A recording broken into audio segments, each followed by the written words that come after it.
الحمد لله والصلاة على أهلها اما بعد ابتدا اس قادر مطلق کے سدا بہار نام سے جو تنے تنہا خالق ارض و سما اور مالک کائنات ہے، بذات خود ستودہ صفات ہے، سراپائے فضل و کمال ہے، بے مثال و لا زوال ہے بات جو غمزوں میں اشاروں میں وہی ہے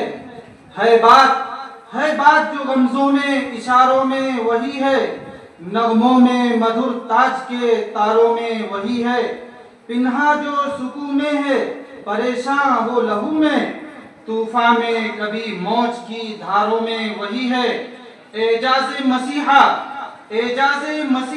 ید بیضا میں نفس میں، جو برق تجلی میں شراروں میں وہی ہے، حسرت میں کبھی دل کی تمنا میں تڑپ میں، پنہا جو خزاں میں ہے بہاروں میں وہی ہے، عقدۂ ازل کا ہے کھلا ہے نہ کھلے گا، پنہا جو نظر سے ہے ہزاروں میں وہی ہے، اور درود و سلام کی زرین سوغات اس محسن انسانیت صلی اللہ علیہ وسلم کے نام، جس کی کتاب زندگی کا ورق مثل خورشید تاباں و درخشاں ہے، اور جس کی تابعداری ہی میں انسانیت کی فتح مندی مقدر ہے۔ سلام آبرو مسند توقیر انسانی، سلام اے بزم نور معرفت، اے شمع یزدانی، چراغ راہ فردوس بری، ہر ایک عمل تیرا ہر نقش لافانی، تیرا ہر طرز لاسانی، تیرے تلووں کی مٹی سرمہ چشم بصیرت ہے، تیرا آب دہن اکسیر ہے اے ذل رحمانی، تیرا تخیل چھو نہیں سکتا تیری اعلیٰ مقامی کو، کہ جبریل امی کرتے ہیں تیرے در کی دربانی۔ حضرات گرامی، انسان فطری طور پر خوشی کا متلاشی رہا ہے، اس کی سرشت میں فرحت و مسرت اور انبساط و شادمانی ودیعت کر دی گئی ہے۔ وہ تنہائی میں بھی خوش ہو سکتا ہے، لیکن حقیقی مسرت و خوشی اس کو اس وقت محسوس ہوتی ہے جب وہ اپنے احساسات و جذبات دوسروں کے ساتھ بانٹتا ہے، جب مسکراہٹیں اجتماعی صورت اختیار کرتی ہیں، اور جب دل ایک دوسرے کی دھڑکنیں سننے لگتے ہیں۔ یہی وہ لمحات ہوتے ہیں جو انسان کو انسان سے جوڑتے ہیں اور معاشرے کو زندگی کی حرارت عطا کرتے ہیں۔ دل کے احساس سے ملتا ہے محبت کو دوام، پیار کے بول تو ہر شخص لیے پھرتا ہے۔ سب شکر و احسان اس خدا رحمان کا، جس نے ہمیں بھی مسرت و شادمانی کے تبادلے کا یہ سدا بہار موقع عنایت فرمایا۔ اس میں ہماری قوت و تدبیر اور دست و بازو کا کوئی عمل دخل نہیں، یہ محض رب تعالیٰ کی عنایت و مہربانی ہے، وہ جسے چاہے عنایت فرمائے۔ ذالک فضل اللہ یؤتیہ من یشاء واللہ ذو الفضل العظیم۔ مکرم سامعین، دنیا میں مختلف قسم کی کتابیں پائی جاتی ہیں جو مختلف علوم و فنون پر مشتمل ہیں۔ کسی میں مذہب کا تذکرہ ہے تو کسی میں معاشیات کا ذکر ہے، کسی میں نفسیات کو بیان کیا گیا ہے تو کسی میں اخلاقیات کو درج کیا گیا ہے، اور کسی میں تاریخ کو موضوع بحث بنایا گیا ہے تو کسی میں علم سیاسیات پر صفحات کے صفحات سیاہ کیے گئے ہیں۔ کہاں تک شمار کرایا جائے، الگ الگ موضوع پر الگ الگ کتابیں کتب خانوں کی زینت بنی ہوئی ہیں، لیکن یہ ساری کی ساری کتابیں ایک دوسرے کی بنسبت ناقص و ادھوری ہیں۔ اسی طرح ان میں پیش کردہ مسئلہ اور نظریہ شکوک و شبہات کا مجموعہ ہے۔ بارہا ہم نے مشاہدہ کیا ہے کہ کسی محقق نے بڑے دھڑلے سے کوئی نظریہ دنیا کے سامنے پیش کیا، اور کچھ ہی عرصہ گزرنے کے بعد کسی دوسرے محقق اہل علم نے اس نظریے کو غلط ثابت کر دیا۔ آئیے میں آپ کو ایک ایسی کتاب کا تعارف کرواؤں جو بیک وقت ان جیسے سارے علوم و فنون کو حاوی ہے، جس کی ہر بات سچی اور پکی اور جس کا پیش کردہ ہر نظریہ شکوک و شبہات سے بالاتر ہے، جس کی ہر پیشین گوئی یقینی اور حتمی ہے، جس کے کسی ایک جز کو کوئی مائی کا لال نہ بدل سکا ہے، نہ جھوٹا ثابت کر سکا ہے اور نہ قیامت تک ثابت کر سکے گا۔ ہے قول خدا، ارشاد نبی، فرمان نہ بدلا جائے گا اور بدلے گا زمانہ لاکھ مگر قرآن نہ بدلا جائے گا، کیونکہ یہ کوئی انسانی کتاب نہیں بلکہ خالق کائنات کا کلام اور رسول عربی صلی اللہ علیہ وسلم کا دائمی معجزہ ہے، جس نے نزول کے ساتھ ہی پوری انسانیت کو چیلنج کر دیا کہ اگر اس کتاب میں بشر کا کوئی عمل دخل ہے تو اس جیسی کتاب، اس جیسی صورت یا اس کا کوئی حصہ ہی بنا کر پیش کر دو۔ لیکن زبان دانی کا دعویٰ کرنے والوں کا بھرم دھرا کا دھرا رہ گیا اور رہتی دنیا تک کی انسانیت اس چیلنج کو قبول کرنے سے عاجز ہو گئی۔ حضرات گرامی، قرآن مجید رب کائنات کی طرف سے حضور پرنور صلی اللہ علیہ وسلم پر نازل ہونے والی وہ بے مثال کتاب ہے جس کی ہر سورت کی ہر آیت کا ہر کلمہ اور کلمے کا ہر حرف معجزہ در معجزہ ہے۔ آپ قرآن مجید کو جس رخ اور جس زاویے سے دیکھنا چاہیں گے اعجاز ہی اعجاز نظر آئے گا۔ گردش لیل و نہار کے ساتھ اعجاز قرآنی نکھر کر سامنے آ رہا ہے، نئے رنگ میں وہ اپنے جلوے دکھا رہا ہے۔ ہر زمانہ اس کی گہرائی اور پہنائی میں گم ہے، ہر دور اس کے آگے سرنگوں ہے، اور کیوں نہ ہو کہ حق و صداقت کی پہچان وہی اور خیر و شر کی میزان وہی۔ اعجاز قرآنی کا ایک نمونہ ہمارے یہ 15 حفاظ ہیں جو بڑی آسانی کے ساتھ قرآن مجید کے 30 پارے اپنے سینے میں محفوظ کر لیے۔ ارے جن کے لیے اپنی مادری زبان کا کوئی کتابچہ یا چھوٹا سا رسالہ ہی یاد کر لینا ہر درجہ دشوار ہے، ان کا اس اجنبی زبان کی ایسی ضخیم کتاب کو جو متشابہات سے پر ہے آسانی سے یاد کر لینا، سنا دینا اور سینے میں محفوظ کر لینا قرآن مجید کا اعجاز اور خدائی وعدہ اور حفاظتی دعویٰ اِنَّا نَحْنُ نَزَّلْنَا الذِّكْرَ وَإِنَّا لَهُ لَحَافِظُونَ کا جیتا جاگتا نمونہ نہیں ہے تو اور کیا ہے؟ وہ جس کا ایک نقطہ بھی نہ بدلے گا قیامت تک، وہ جس کا ایک نقطہ بھی نہ بدلے گا قیامت تک، وہ جس کی خود خدائے پاک کرتا ہے نگہبانی۔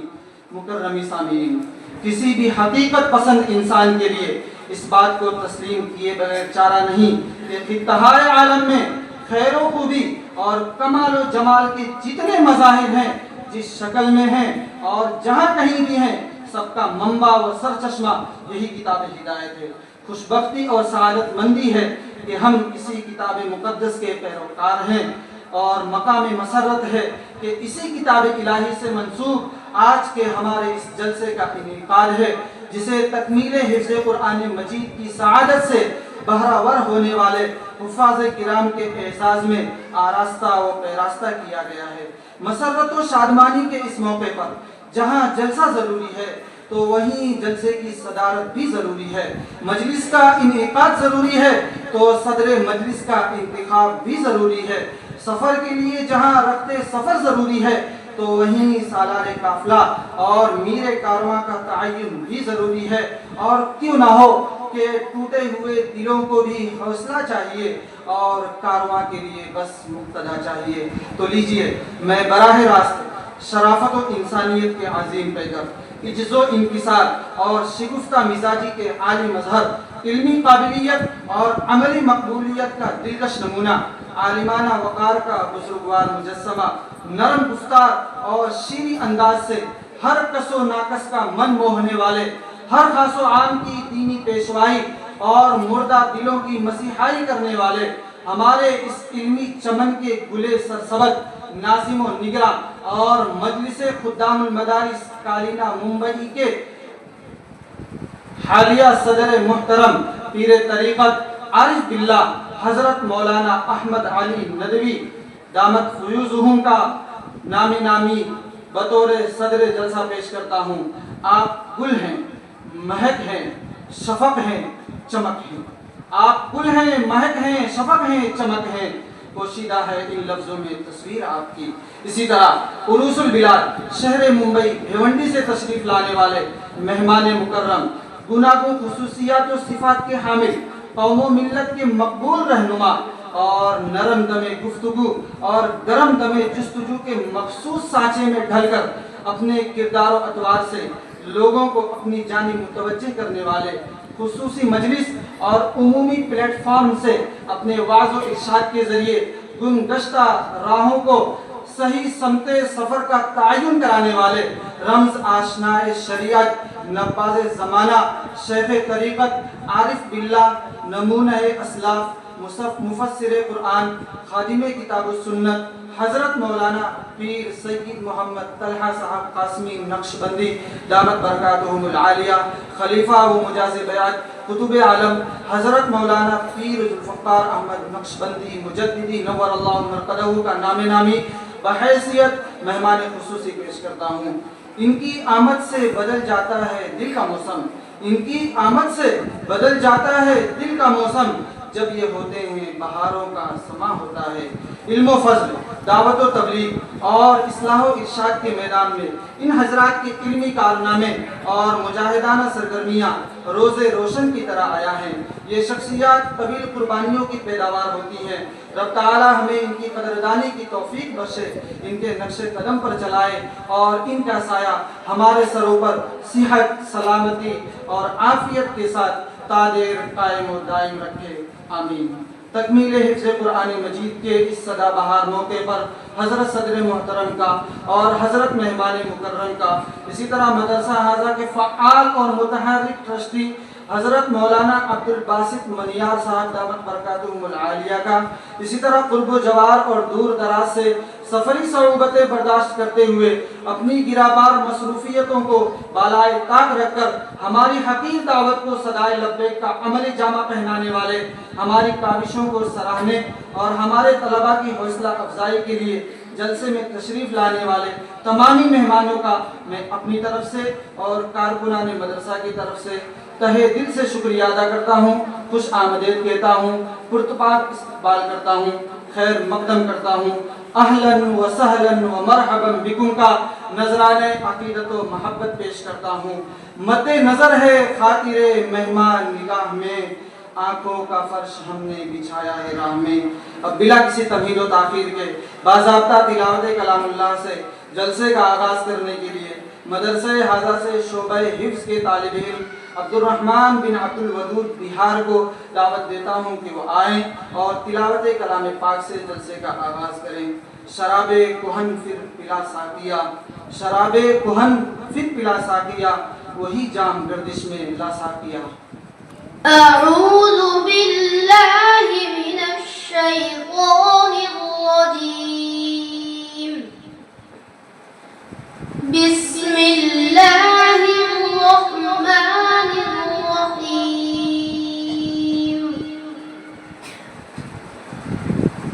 ولا تحسبن اللہ غافلا عما يعمل الظالمون، إنما يؤخرهم ليوم تشخص فيه الأبصار، مهطعين مقنعي رؤوسهم لا يرتد إليهم طرفهم وأفئدتهم هواء،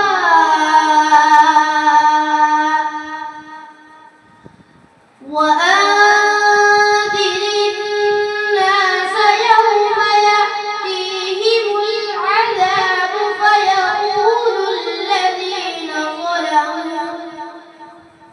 فيقول الذين ظلموا ربنا أخرنا إلى أجل قريب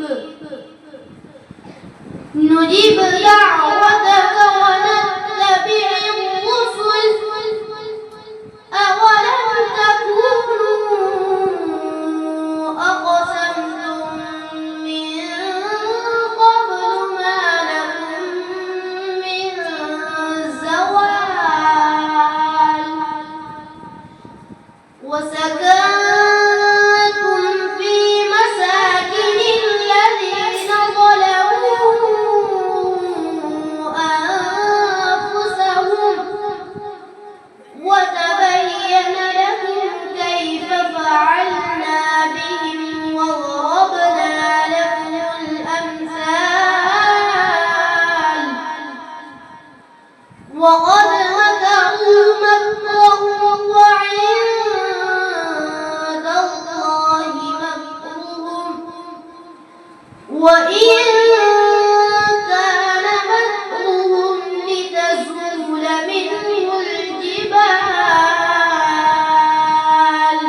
ماشاء اللہ، جزاک اللہ، سبحان اللہ۔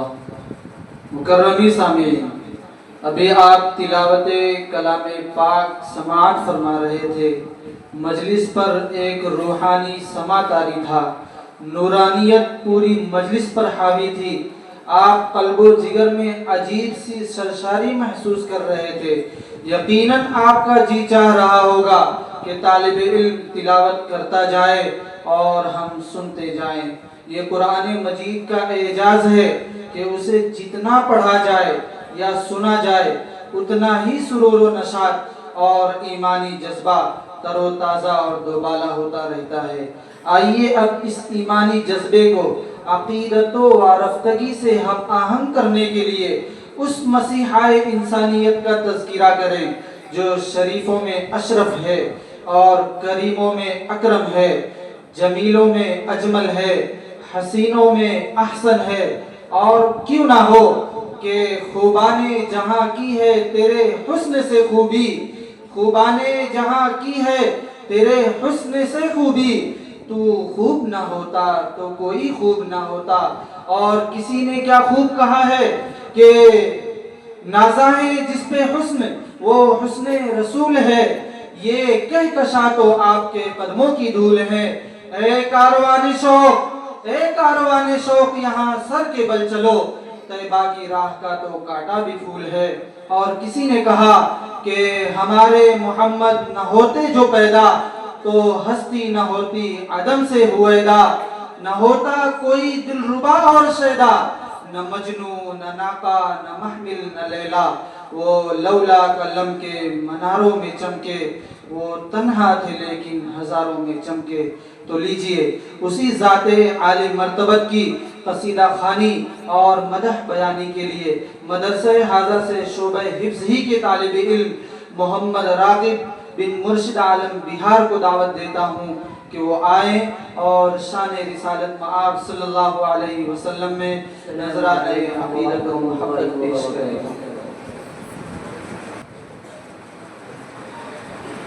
انبیاء ہے وجہ رحمت اور رحمت آپ ہیں۔ انبیاء ہے وجہ رحمت اور رحمت آپ ہیں۔ انبیاء ہے وجہ رحمت اور رحمت آپ ہیں۔ انبیاء ہے وجہ رحمت اور رحمت آپ ہیں۔ آمینہ کا خواب عیسیٰ کی بشارت آپ ہیں۔ آمینہ کا خواب عیسیٰ کی بشارت آپ ہیں۔ انبیاء ہے وجہ رحمت اور رحمت آپ ہیں۔ سید اولاد آدم فخر خلقت آپ ہیں۔ سید اولاد آدم فخر خلقت آپ ہیں۔ زیب دیتا ہے جسے تاج شفاعت آپ ہیں۔ زیب دیتا ہے جسے تاج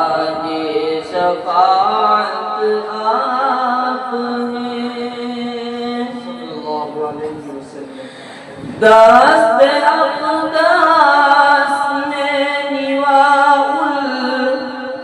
الحمد ہوگا جس گھڑی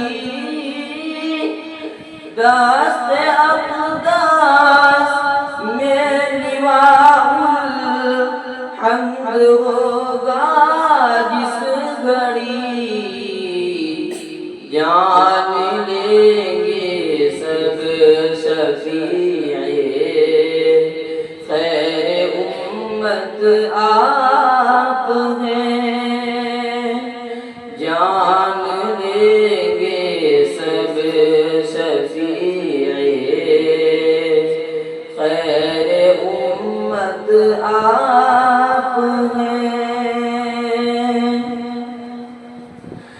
دو جہاں کی دولت پا سنگ بھی جس کا نہیں دو جہاں کی دولت پا سنگ بھی جس کا نہیں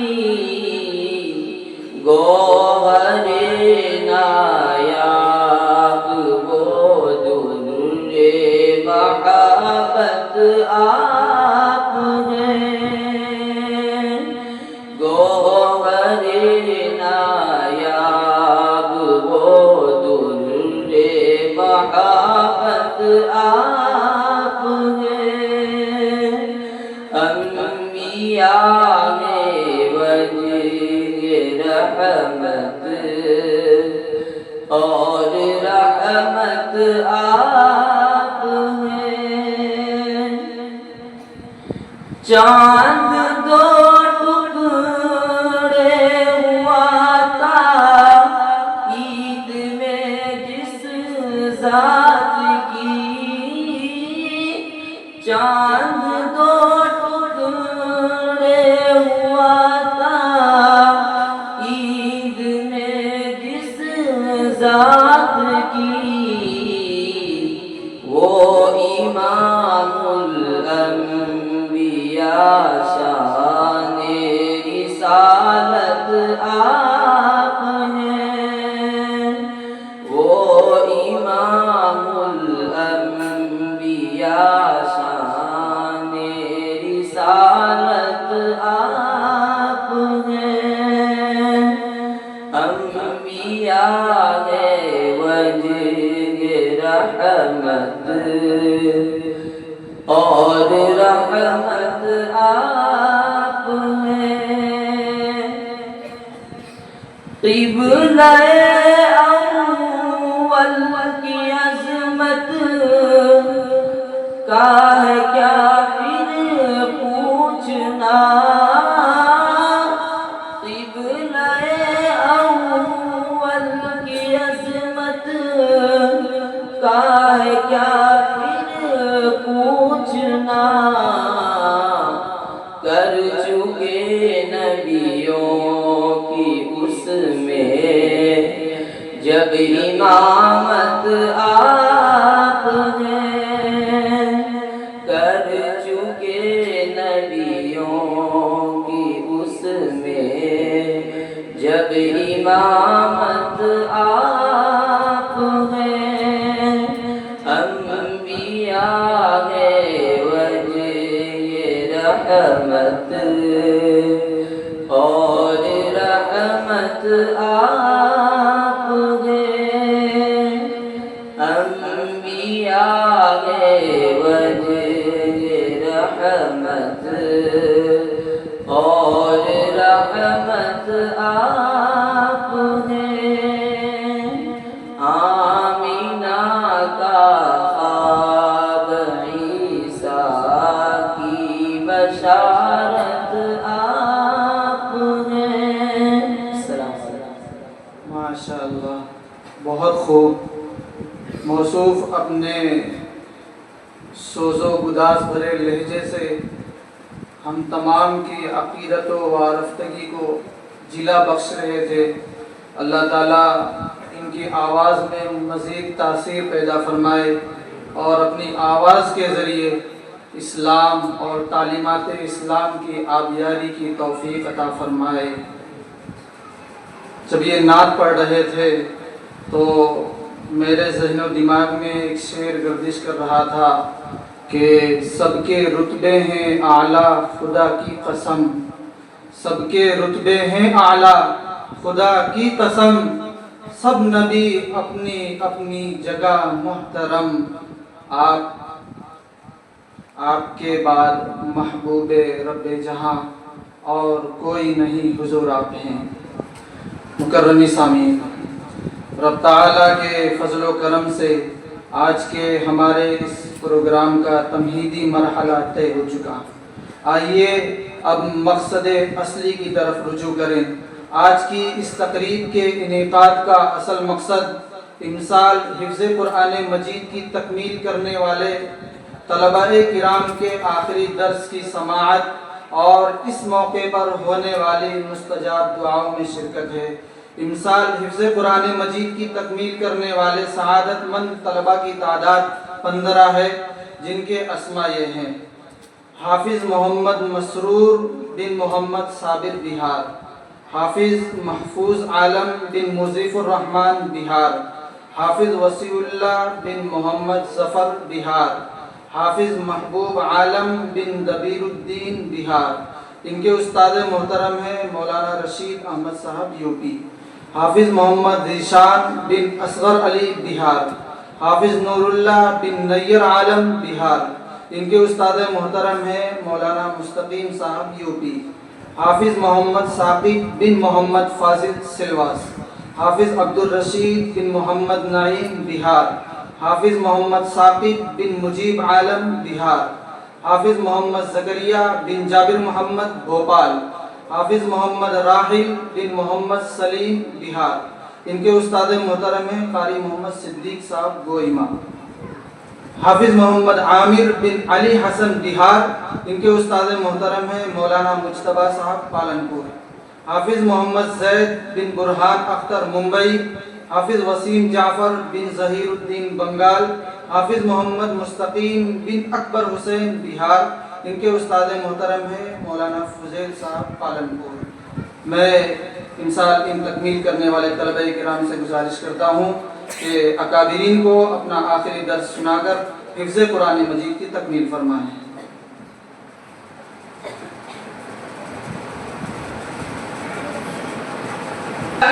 من الشیطان الرجیم، بسم اللہ الرحمن الرحیم، ان المتقین فی ظلال وعیون وفواکہ مما یشتہون، کلوا واشربوا ہنیئا بما کنتم تعملون، إنا كذلك نجزي المحسنين، ويل يومئذ للمكذبين، كلوا وتمتعوا قليلا إنكم مجرمون، ويل يومئذ للمكذبين، وإذا قيل لهم اركعوا لا يركعون، ويل يومئذ للمكذبين، فبأي حديث بعده يؤمنون؟ بسم الله الرحمن الرحيم،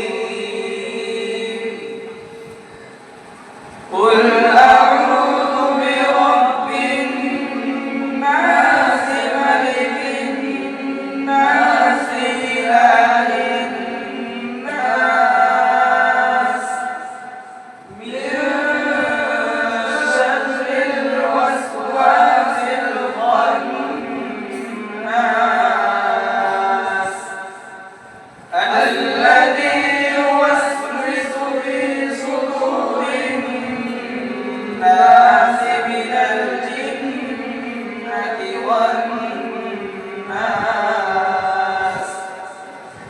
بسم الله الرحمن الرحيم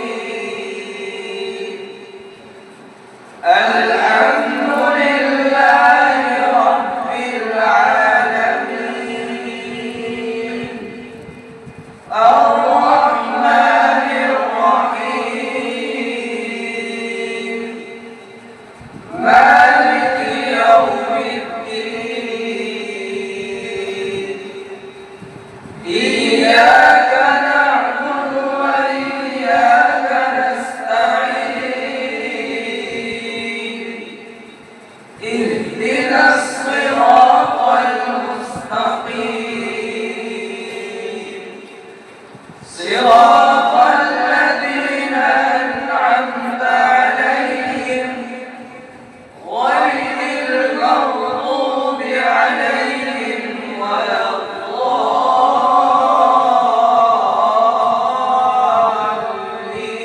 الضالين بسم الله الرحمن الرحيم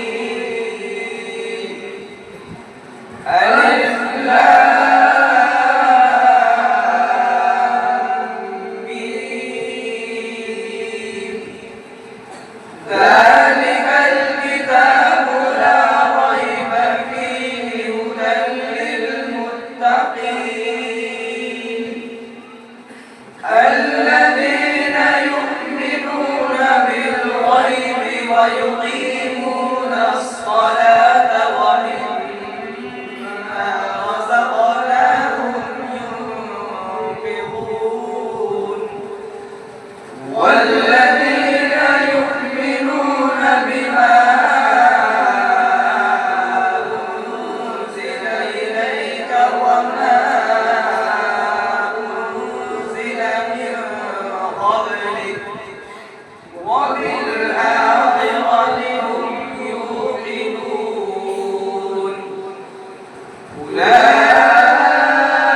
أولئك على هدى من ربهم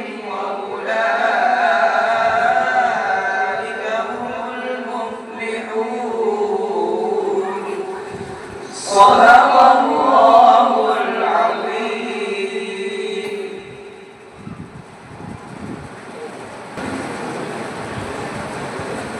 أعوذ بالله من الشيطان الرجيم بسم الله الرحمن الرحيم إن المتقين في ظلال وعيون وفواكه مما يشتهون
الحمد لله رب العالمين الرحمن الرحيم مالك يوم الدين إياك نعبد وإياك نستعين اهدنا الصراط المستقيم صراط الذين أنعمت عليهم غير المغضوب عليهم ولا الضالين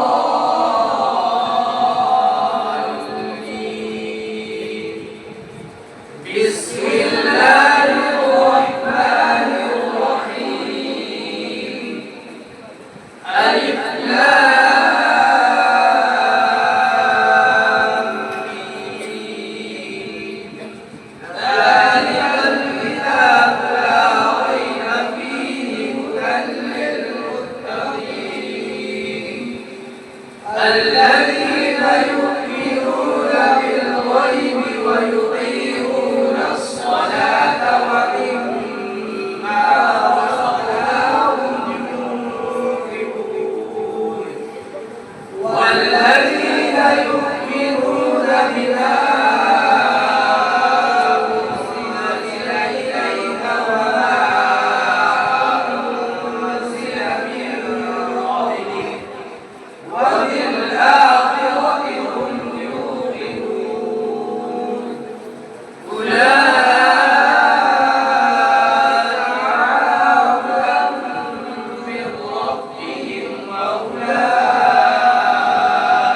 هم المفلحون صدق الله العظيم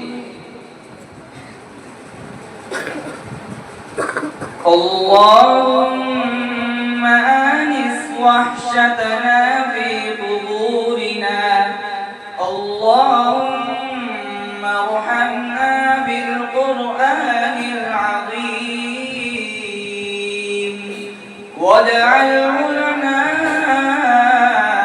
إماما ونورا وهدى ورحمة اللهم ذكرنا منه ما نسينا وعلمنا منه ما جهلنا وارزقنا تلاوته آناء الليل وآناء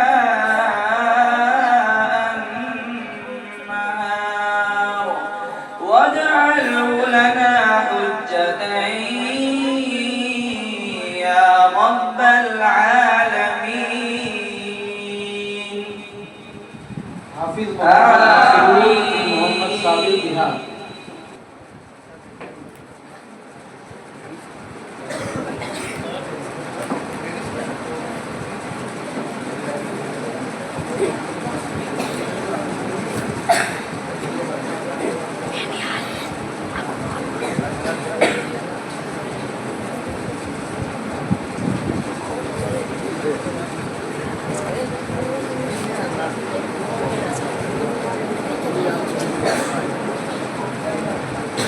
حافظ محفوظ عالم بن مضیف الرحمن بہار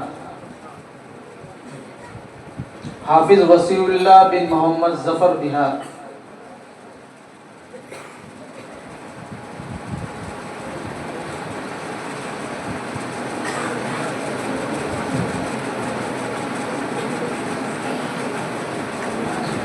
حافظ محبوب عالم بن دبیر الدین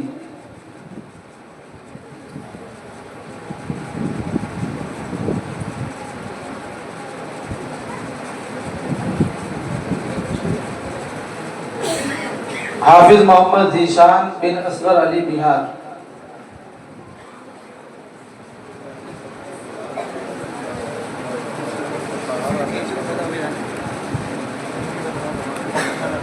حافظ نور اللہ بن نیر عالم بہار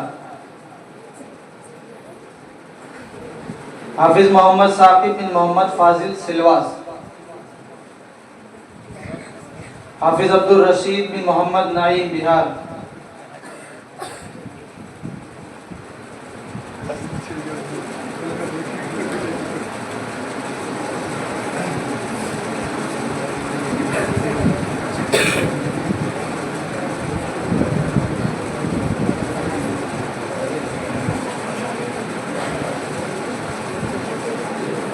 حافظ محمد ثاقب بن مجیب عالم،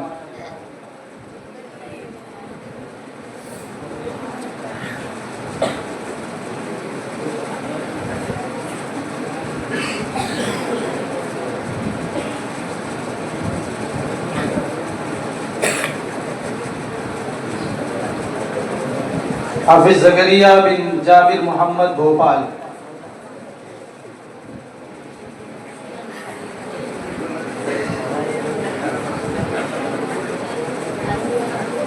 حافظ محمد راحل بن محمد سلیم بہار،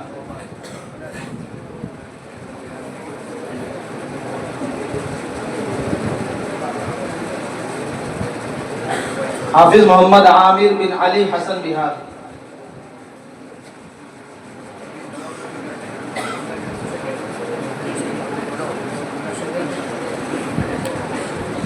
حافظ محمد زید بن برہان اختر ممبئی،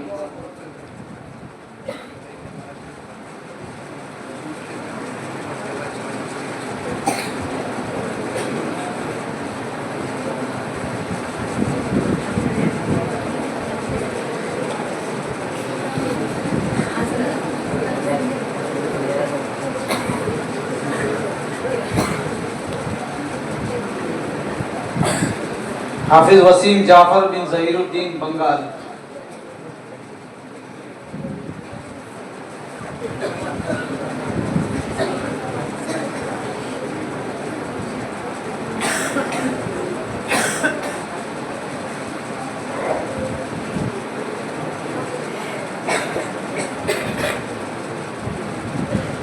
حافظ محمد مستقیم بن اکبر حسین بہار،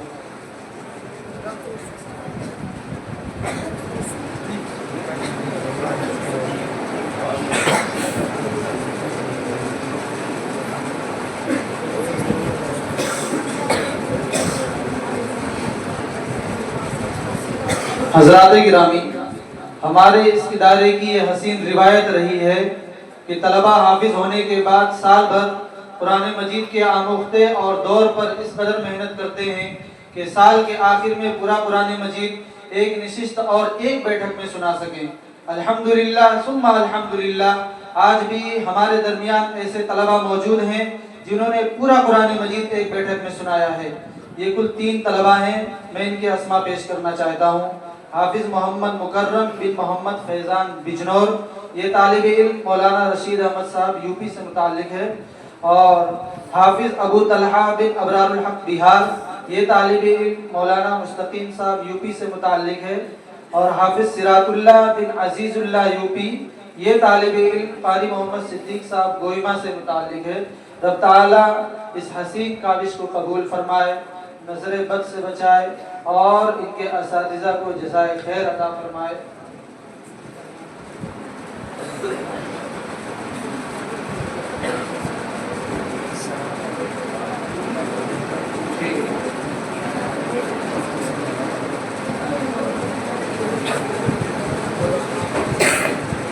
مکرمی سامعین، آپ جس مجلس میں بیٹھے ہیں یہ کوئی معمولی مجلس نہیں، یہ اہل اللہ کی مجلس ہے، صالحین کا مجمع ہے، نعمت غیر مترقبہ کہ ہمیں اللہ والوں کی صحبت میسر ہے۔ آخر اس کے فوائد کیا ہیں؟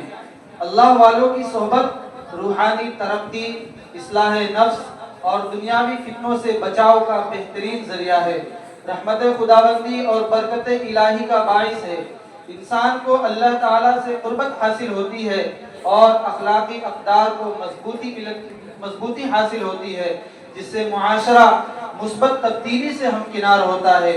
آئیے اپنے اندر صالح اور مثبت تبدیلی پیدا کرنے کے لیے اسی عنوان پر ایک مؤثر، عمدہ اور دل نشین نظم سماعت کرتے ہیں، جس کے لیے میں دعوت دے رہا ہوں مدرسہ ہادہ کے شعبہ حفظ ہی کے طالب علم محمد سہیب بن محمد کلیم یو پی کو کہ وہ آئیں اور صحبت اللہ والوں کی نظم پیش کریں۔ السلام علیکم ورحمۃ اللہ وبرکاتہ. صحبت اللہ والوں کی، صحبت اللہ والوں کی، صحبت اللہ والوں کی اللہ سے ملوا جاتی ہے. صحبت اللہ والوں کی اپنا رنگ دکھا جاتی ہے. صحبت اللہ والوں کی، صحبت اللہ والوں کی اللہ سے ملوا جاتی ہے. صحبت اللہ والوں کی اپنا رنگ دکھا جاتی ہے. صحبت اللہ والوں کی، صحبت اللہ والوں کی، صحبت اللہ والوں کی. ظلم و ستم ہو، درد و غم ہو، یا کوئی ہو رنج و الم. ظلم و ستم ہو، درد و غم ہو، یا کوئی ہو رنج و الم. سارے تعلق رب سے جوڑو، کر دے گا وہ نظر کرم، کر دے گا وہ نظر کرم. تار سے تار ملا جاتی ہے، تار سے تار ملا جاتی ہے. صحبت اللہ والوں کی اپنا رنگ دکھا جاتی ہے. صحبت اللہ والوں کی، صحبت اللہ والوں کی اللہ سے ملوا جاتی ہے. صحبت اللہ والوں کی اپنا رنگ دکھا جاتی ہے. صحبت اللہ والوں کی، صحبت اللہ والوں کی. زندگی کیا ہے، زندگی کا مطلب سچ سچ سمجھا جاتا ہے. زندگی کیا ہے، زندگی کا مطلب سچ سچ سمجھا جاتا ہے. جب جب کوئی زندگی کیا ہے، زندگی کا مطلب سچ سچ سمجھا جاتا ہے. زندگی کیا ہے، زندگی کا مطلب سچ سچ سمجھا جاتا ہے. جب جب کوئی راہوں میں کرم ارشد زندگی کیا ہے، زندگی کا مطلب سچ سچ سمجھا جاتا ہے. زندگی کیا ہے، زندگی کا مطلب سچ سچ سمجھا جاتا ہے. جب جب کوئی زانو تلمس ارشد آن ٹکاتا ہے، ارشد آن ٹکاتا ہے. زندگی بندگی بنا جاتی ہے، زندگی بندگی بنا جاتی ہے. صحبت اللہ والوں کی اپنا رنگ دکھا جاتی ہے. صحبت اللہ والوں کی اللہ سے ملوا جاتی ہے. صحبت اللہ والوں کی اپنا رنگ دکھا جاتی ہے.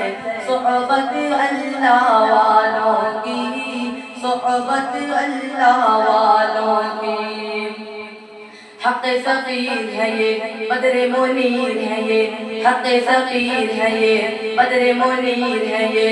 ان کی ادائیں پیاری، ان کی وفائیں پیاری، ان کی صدائیں پیاری ہے. خوش نصیب لوگ وہ جن کو نصیب ہو صحبت اللہ والوں کی، صحبت اللہ والوں کی اللہ سے ملوا جاتی ہے.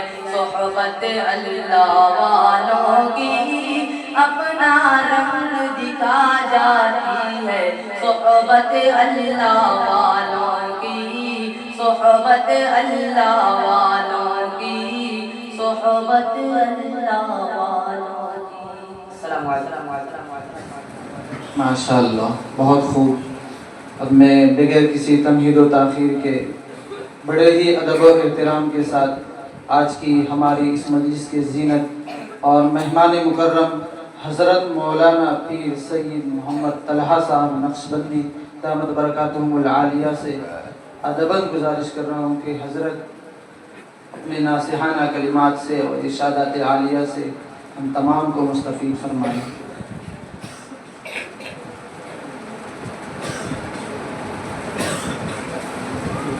لله رب العالمين والصلاة والسلام على سيدنا محمد سيد الأولين والآخرين وعلى آله وأصحابه أجمعين، أما بعد فأعوذ بالله من الشيطان الرجيم، بسم الله الرحمن الرحيم، ولا تحسبن الله غافلا عما يعمل الظالمون، إنما يؤخرهم ليوم تشخص فيه الأبصار، مهطعين مقنعي رؤوسهم لا يرتد إليهم طرفهم وأفئدتهم هواء، وأنذر الناس يوم يأتيهم العذاب فيقول الذين ظلموا ربنا أخرنا إلى أجل قريب نجب دعوتك ونتبع الرسل، أولم تكونوا أقسمتم من قبل ما لكم من زوال، وسكنتم في مساكن الذين ظلموا أنفسهم، وتبين لكم كيف فعلنا بهم وضربنا لكم الأمثال، سبحان ربك رب العزة عما يصفون، وسلام على المرسلين، والحمد لله رب العالمين۔ اللهم صل على سيدنا محمد وعلى آل سيدنا محمد وبارك وسلم۔ اللهم صل على سيدنا محمد وعلى آل سيدنا محمد وبارك وسلم۔ اللهم صل على سيدنا محمد وعلى آل سيدنا محمد وبارك وسلم۔ ختم قرآن کا یہ بابرکت موقع ہے، کوئی بہت تفصیلی بیان مقصود نہیں ہے، لیکن قرآن پاک کے حوالے سے چند بنیادی اور ضروری باتیں عرض کی جائیں گی۔ بنیادی طور پر اس عاجز نے انہی آیات کریمہ کا انتخاب کیا ہے اپنی گفتگو کے آغاز کے لیے، جن آیات کی تلاوت سے آج کی اس بابرکت مجلس کا آغاز ہوا تھا۔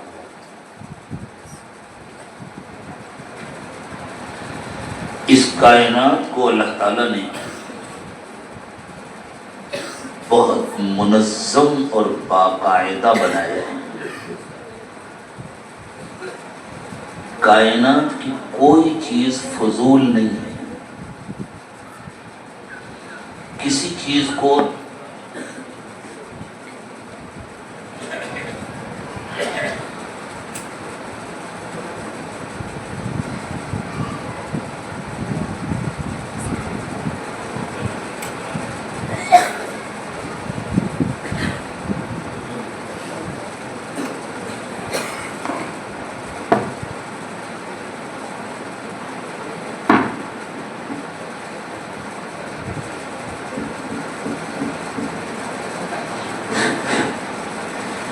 کسی چیز کو اللہ تعالیٰ نے بیکار نہیں بنایا، ہر چیز کا کوئی نہ کوئی کام ہے۔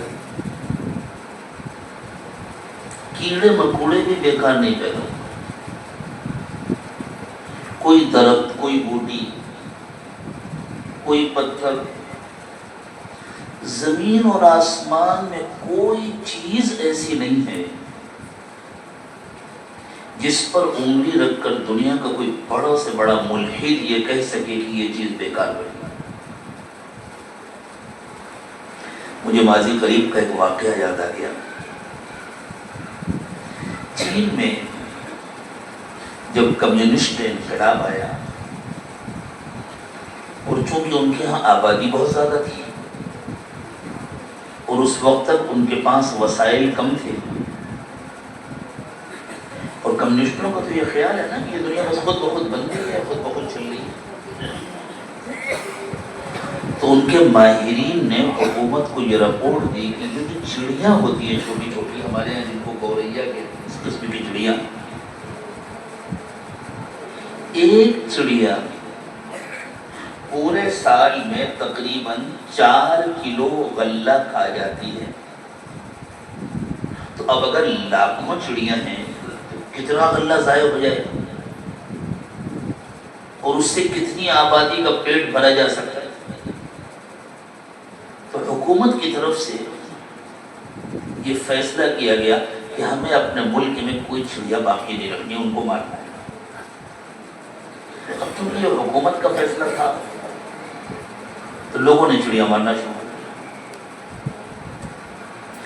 یہاں تک معاملہ پہنچا کہ لوگ چڑیا مار مار کے دھاگے میں پرو کر ان کا ہار بنا کر گلے میں ڈالتے تھے، پہنتے تھے. ہم نے اتنی چڑیا ماری،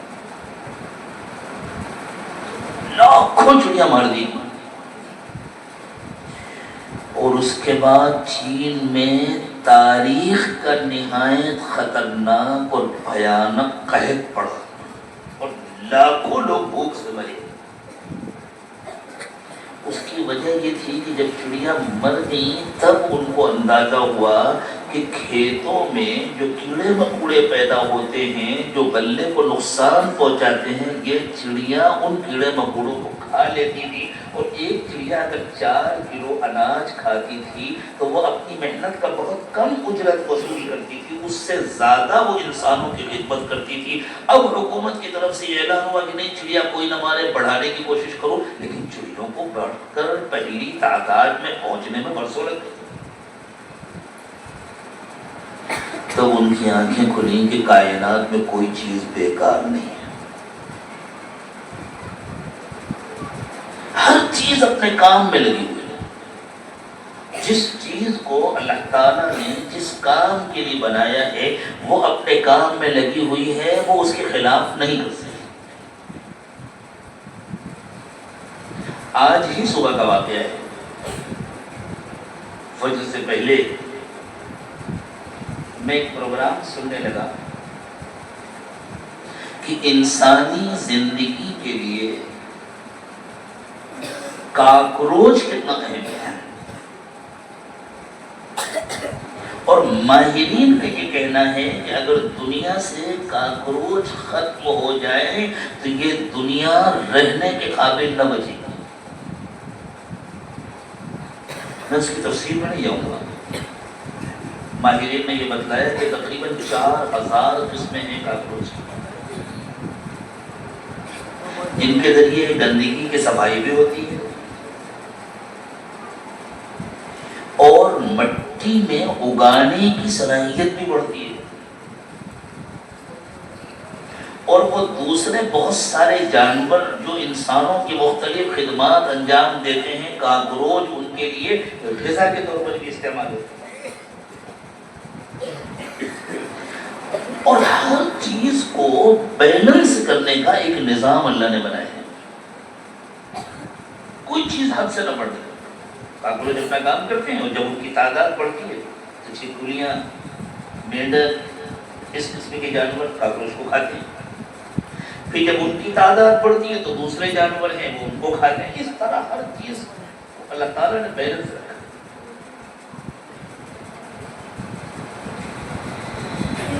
کسی مخلوق کو اللہ نے با اختیار نہیں بنایا ہے، اور چونکہ با اختیار نہیں بنایا ہے اس لیے ان کو عقل کی بھی ضرورت نہیں ہے.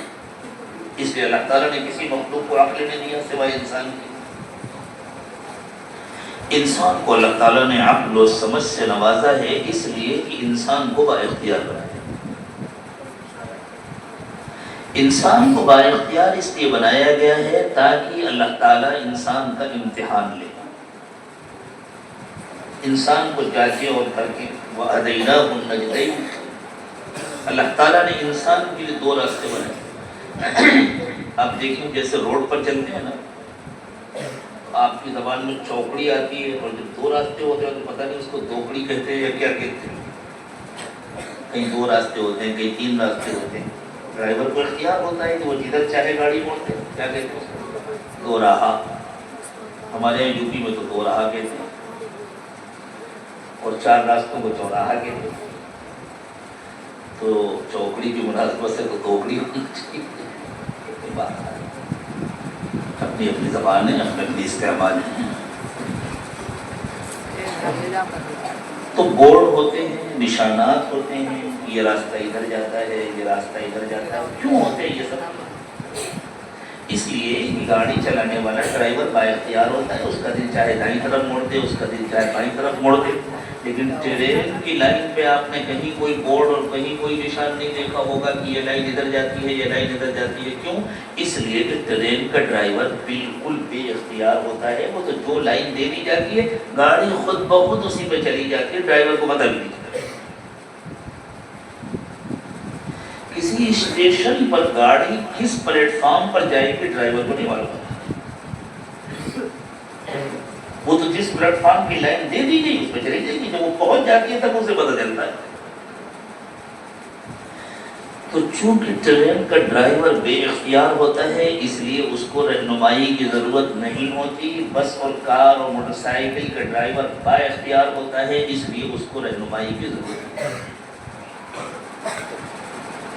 اور چونکہ وہ با اختیار ہوتا ہے اس لیے اس کو ہینڈل کی بھی ضرورت ہوتی ہے، اسٹیئرنگ کی بھی ضرورت ہوتی ہے. جو گھوم سکے. ٹرین میں ایسا کوئی اسٹیئرنگ نہیں ہوتی،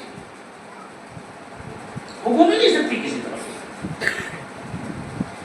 تو اللہ تعالیٰ نے باقی ساری مخلوق کو بے اختیار بنایا ہے، ان کو مسخر کر دیا ہے. اور ساری مخلوق کو اس لیے بنایا ہے تاکہ وہ اس زمین کو انسانوں کی رہائش کے قابل بنائے. وَسَخَّرَ لَكُم مَّا فِي السَّمَاوَاتِ وَمَا فِي الْأَرْضِ جَمِيعًا مِّنْهُ. زمین اور آسمان میں جتنی مخلوق ہیں وہ سب تمہاری خدمت میں لگے ہوئے ہیں. إِنَّ فِي ذَلِكَ لَآيَاتٍ لِقَوْمٍ يَتَفَكَّرُونَ. غور کرنے والوں کے لیے اس میں بڑی بڑی نشانیاں ہیں.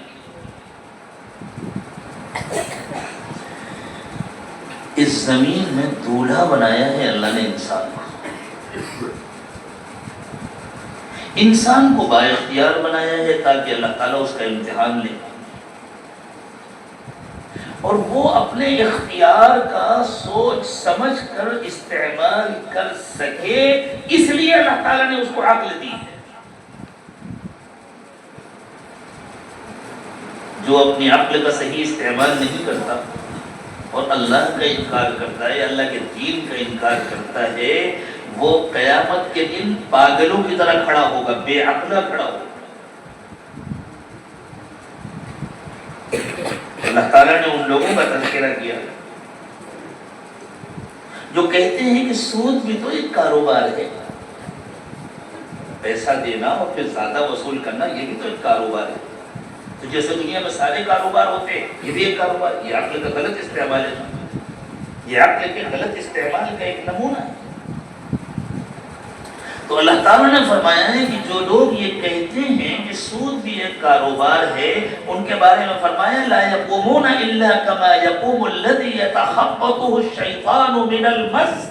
جیسے شیطان نے اپنے اثر سے دنیا میں کسی کو پاگل کر دیا ہو اس طرح وہ آخرت میں پاگل بن کر اٹھیں گے. ان کی عقل کام ہی نہیں کر رہی ہوگی. کیوں؟ ذَلِكَ بِأَنَّهُمْ قَالُوا إِنَّمَا الْبَيْعُ مِثْلُ الرِّبَا. اس لیے کہ انہوں نے دنیا میں یہ کہا تھا کہ کاروبار بھی تو سود کی طرح ہے. اگر سود حرام ہے تو بزنس بھی حرام ہونا چاہیے، کاروبار بھی حرام ہونا چاہیے. یہ صرف سود کو حلال کہنے والے اس طرح نہیں کھڑے ہوں گے. یہ ایک نمونہ ہے جو اللہ تعالیٰ نے ذکر فرمایا ہے. اپنی عقل کا جتنا غلط استعمال کرنے والے لوگ ہیں، جتنے اللہ کے دین کا انکار کرنے والے لوگ ہیں، وہ سب دیوانوں کی طرح کھڑے ہوں گے. تو عقل کا ایک صحیح استعمال ہے، غلط استعمال ہے. لیکن عقل کے صحیح استعمال کو بھی رہنمائی چاہیے. عقل کا استعمال کر کے انسان بولتا ہے، عقل کا استعمال کر کے انسان بات کو سمجھتا ہے، عقل کا استعمال کر کے انسان اپنی بات دوسرے کو سمجھاتا ہے. تو انسان کو اللہ تعالیٰ نے جس طرح امتحان کی حالت میں پیدا کیا اس کے لیے عقل ضروری تھی. تو اللہ تعالیٰ نے فرمایا الرحمن علم القرآن خلق الانسان علمہ البیان. رحمان نے قرآن سکھایا، انسان کو پیدا کیا، اسے بیان سکھایا. یعنی سمجھنے سمجھانے کی صلاحیت بھی، اس کا تعلق عقل سے ہے. اور اللہ تعالیٰ نے انسان کو جو رہبری اور رہنمائی عطا فرمائی وہ ہے قرآن. انبیاء کرام علیہ السلام تشریف لائے. ہر زمانے میں اللہ تعالیٰ کی طرف سے انسانوں کی رہنمائی کا انتظام ہوا، اور ہر زمانے میں انبیاء کرام علیہ السلام کے ذریعے انسانوں کو جو کتابیں ملی وہ قرآن کے ہی مضامین تھے، جن کا کچھ حصہ انسانوں کو دیا گیا تھا، جو خود قرآن کا بیان ہے. وَإِنَّهُ لَفِي زُبُرِ الْأَوَّلِينَ. پچھلی کتابوں میں یہی قرآن تو تھا. وہ اپنی آخری مکمل جامع ناقابل تنسیخ شکل میں حفاظت کے پورے انتظام کے ساتھ اللہ تعالیٰ کی طرف سے اتارا گیا سیدنا محمد رسول اللہ صلی اللہ علیہ وسلم کے قلب اطہر پر، جس کو اب القرآن کہتے ہیں. اور اس قرآن کا مقصد یہ ہے کہ جس طرح اللہ تعالیٰ نے پوری دنیا میں ایک توازن کا نظام بنایا ہے، خود بخود پوری دنیا میں توازن. کبھی آپ نے سنا کہ جنگل میں ہرن اتنے زیادہ ہو گئے ہیں کہ کوئی پودا نہیں بچا؟ اور کبھی آپ نے یہ سنا کہ کسی جنگل میں شیر اتنے زیادہ ہو گئے ہیں کہ ہرن نہیں بچے؟ ہر چیز کو اللہ کی طرف سے کنٹرول کیا جا رہا ہے. کیوں؟ کیا شیروں کی گنتی کر کے جو زیادہ ہوتے ہیں ان کو مارا جاتا ہے؟ اب تو شیروں کی حفاظت کی جاتی ہے. کیا ہرنوں کی گنتی کر کے جو زائد ہوتے ہیں ان کو مارا جاتا ہے، ختم کیا جاتا ہے؟ اب تو جو مارے اس کو سزا دی جاتی ہے. لیکن اللہ تعالیٰ کی طرف سے انتظام ہے. تو ایک توازن ہے جس کو اللہ تعالیٰ نے قائم فرمایا ہے. گویا ایک نہ نظر آنے والا ترازو ہے جو اللہ تعالیٰ نے زمین اور آسمان میں فٹ کر. اس توازن کو انسان بگڑتا ہے. اسی لیے جب انسان بگڑتا ہے، جب انسان کے اعمال بگڑتے ہیں تو اس کا اثر پوری کائنات پر پڑتا ہے، زمین اور آسمان کے پورے نظام پر پڑتا ہے. جیسے کسی مشین کا ایک پرزہ اگر جام ہو جائے تو پوری مشین ٹپ ہو جاتی ہے. ایک پرزہ اگر الٹا لگا دیا جائے تو اس سے پوری مشین کو نقصان ہوتا ہے. یا تو مشین رک جائے گی یا مشین ٹوٹ جائے گی، لیکن وہ صحیح کام نہیں کرے. تو انسان کی زندگی میں بھی توازن ہونا چاہیے، اور انسان کی زندگی میں یہ توازن آتا ہے اللہ کا کہنا مان کر، اپنے اختیار کا صحیح استعمال کر کے، اپنے عقل کا صحیح استعمال کر کے. تو جس طرح اللہ تعالیٰ نے پوری کائنات میں ایک نہ نظر آنے والا ترازو فٹ کیا ہے، اسی طرح اللہ تعالیٰ نے انسان کو ایک ترازو اس کے ہاتھ میں دے دیا ہے. یہ ہے تمہارے لیے ترازو، اس کے ذریعے تم اپنی زندگی میں اعتدال پیدا کرو، توازن پیدا کرو. یہ ہے قرآن. اگلی بات سمجھیے، مجھے کوئی بہت تفصیلی گفتگو نہیں کرنی، مجھے صرف چند باتیں سمجھانی. اب اگلی بات یہ سمجھیے کہ ظلم کسے کہتے ہیں. کسی بھی چیز کے غلط استعمال کو ظلم کہتے ہیں. ٹوپی بھی پہننے کی چیز ہے اور چپل بھی پہننے کی چیز. ٹوپی چاہے جتنی سستی ہو، عموماً چپلوں کی قیمت ٹوپی سے زیادہ ہوتی ہے. آج کل ٹوپی کتنے کی ملتی ہے؟ 100 روپے کی، 200 روپے کی بس. اور چپل کتنے کی آتی ہے؟ 100 روپے کی تو کوئی ڈھنگ کیا وہی چپل بھی بچ گئی 1000 2000 کی چپل ہوتی ہے، لیکن چپل چاہے جتنی قیمتی ہو وہ پیر میں ہی پہنی جائے گی، سر میں نہیں پہنی جائے گی، اور ٹوپی چاہے جتنی سستی ہو وہ سر میں ہی پہنی جائے گی، پیر میں نہیں پہنی جائے گی۔ کوئی یوں کہے میری چپل مہنگی ہے، ٹوپی سستی ہے، اس لیے میں ٹوپی پیر میں پہنوں گا، چپل سر میں پہنوں گا، یہ ٹوپی کے ساتھ بھی ظلم ہے، چپل کے ساتھ بھی ظلم ہے، اور پہننے والے کا اپنے ساتھ بھی ظلم ہے۔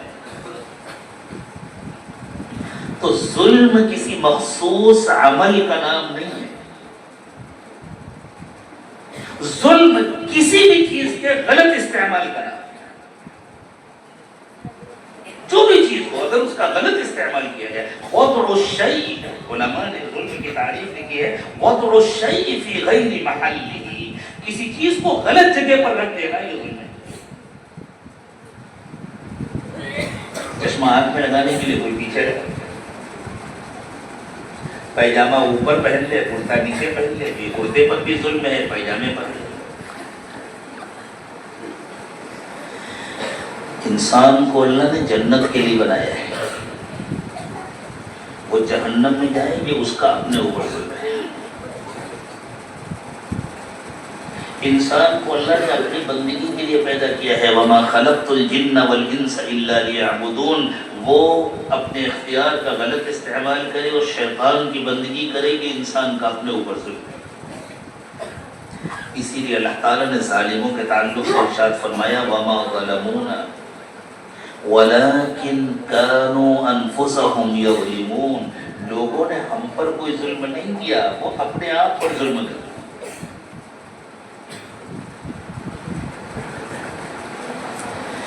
اب دنیا اس وقت ظلم سے بھری ہوئی ہے،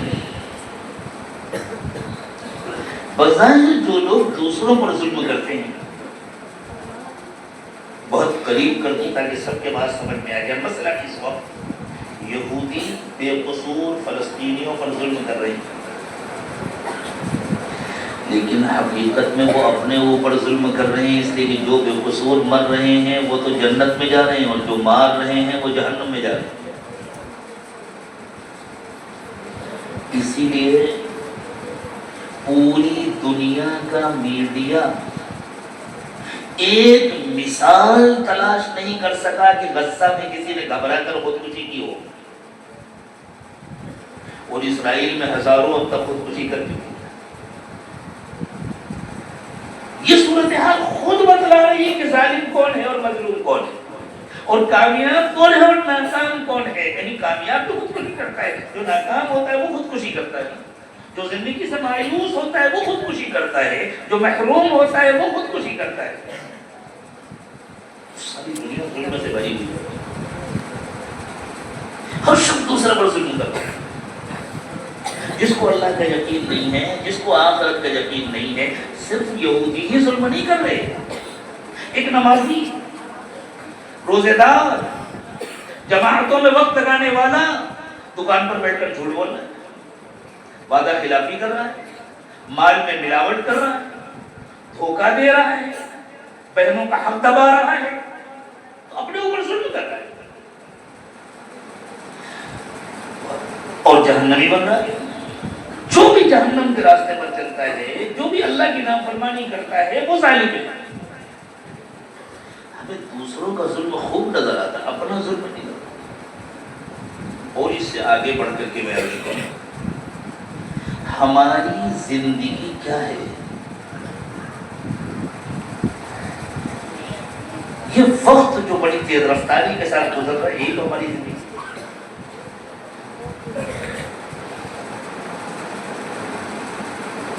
مغرب سے کچھ پہلے میں یہاں حاضر ہوں، عشاء کا وقت ہو چکا، ہم سب کی اتنی زندگی گزر گئی۔ اب اگر ہم نے یہ زندگی اللہ کی یاد میں، آخرت کی تیاری میں گزاری، تو ہم نے اس زندگی میں اپنے ساتھ انصاف کیا، اور اگر ہم نے اتنا وقت غفلت میں گزارا تو ہم نے اپنے اوپر ظلم کیا۔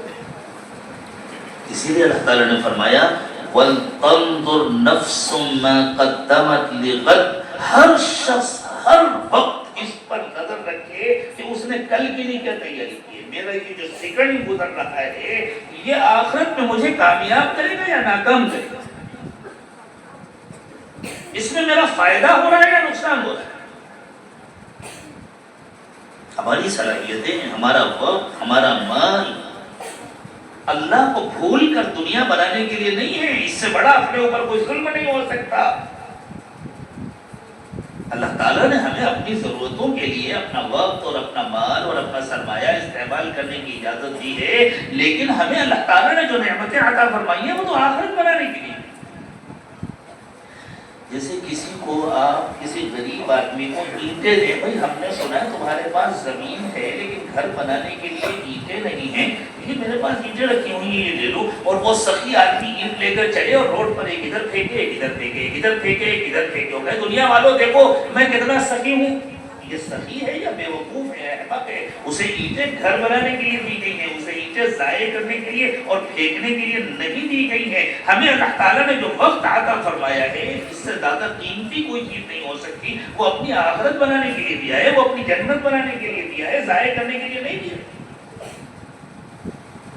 یا اچھا صاحب آپ کا بہت بہت شکریہ، آپ نے مجھے اتنی اینٹیں دی، اچھا ٹھیک ہے میں چلتا ہوں. رہنے دیجیے اس کو، یہی میں چلتا ہوں. یہ ایسے ہی ہے جیسے کوئی ساری زندگی ضائع کر کے چلا جائے اور جب مرے تو اس کے ہاتھ میں کچھ بھی نہ ہو، جو کچھ ملا تھا وہ یہی چھوڑ کے چلا جائے. تو جو بھی اللہ کی نافرمانی کرتا ہے وہ بھی آتا ہے. ہم نے تو گویا مخصوص مہر بنا لی ہے نا، یہ ظالم یہ ظالم یہ ظالم.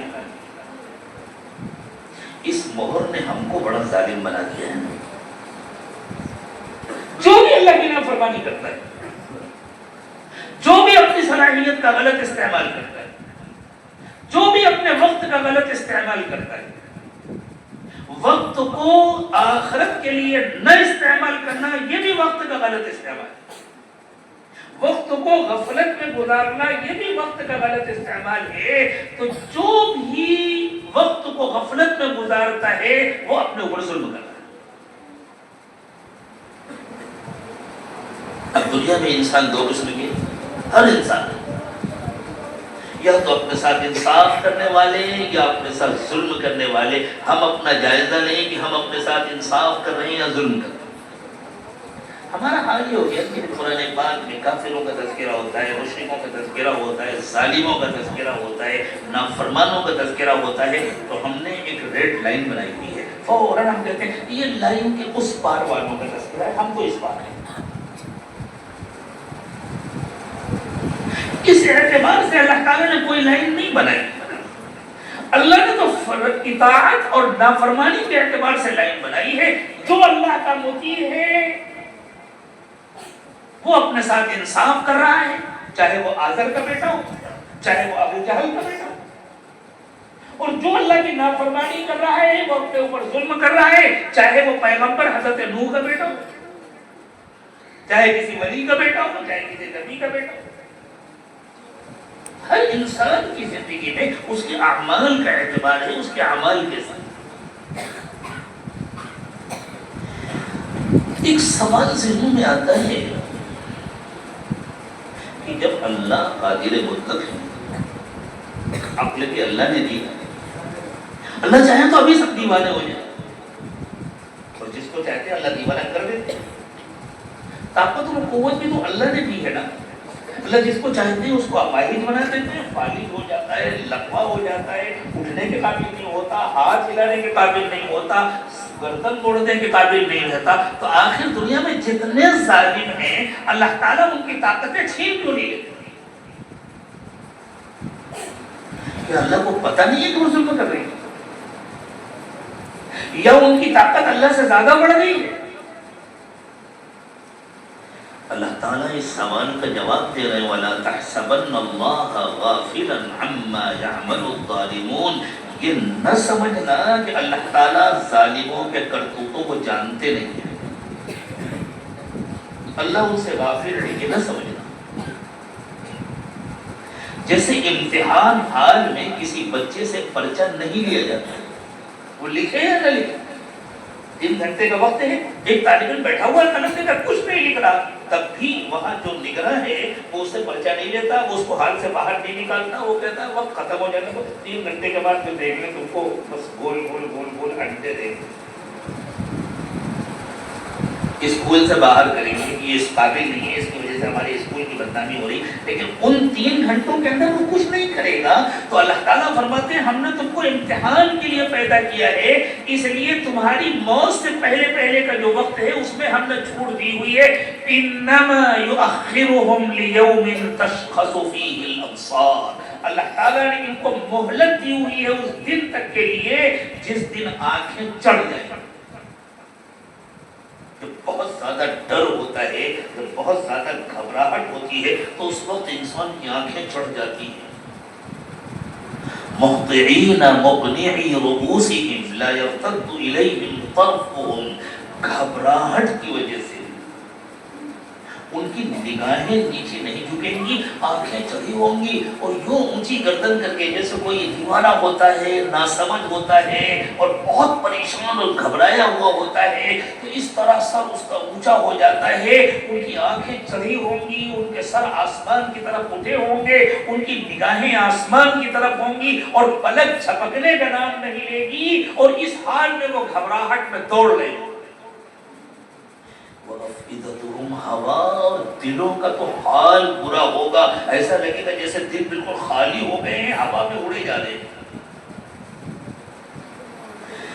لیکن اس دنیا میں اللہ تعالیٰ فوراً پکڑ نہیں لیتے ہیں، اس دنیا میں تو اللہ تعالیٰ صرف اس وقت پکڑ کرتے ہیں جب انسانوں کا ظلم اجتماعی طور پر اتنا حد سے بڑھ جاتا ہے کہ دنیا کا نظام بگڑ جانے کا اندیشہ ہوتا ہے، ان کے ذریعے اور دوسرے بہت سارے لوگوں کے بگڑنے کا اندیشہ ہوتا ہے، تب اللہ تعالیٰ ایسے لوگوں کو مٹا دیتے ہیں، ختم کر دیتے ہیں، تاکہ باقی انسانوں کے ساتھ اللہ تعالیٰ رحم و کرم کا معاملہ فرمائے۔ جیسے حضرت نوح علیہ السلام نے اللہ تعالیٰ سے ارشاد فرمایا تھا کہ اللہ اب ان کو ختم کر دیجئے، اس لیے کہ اگر ان کو آپ نے مزید مہلت دی تو خطرہ اس کا ہے کہ ان کو دیکھ کر دوسرے جو ایمان والے ہیں کہیں ان کے پیر نہ پھسل جائیں۔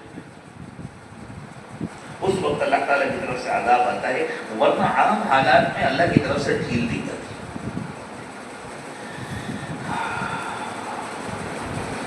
ایک دوسرے مقام پر اللہ تعالیٰ نے انہی ظالموں کا تذکرہ کیا، پھر ذہن میں رکھیے ظالم کا صحیح مفہوم ذہن میں رکھیے، کتنے اللہ کے منکر ہیں، وہ زبان سے منکر ہوں یا عمل اور کردار سے منکر ہوں۔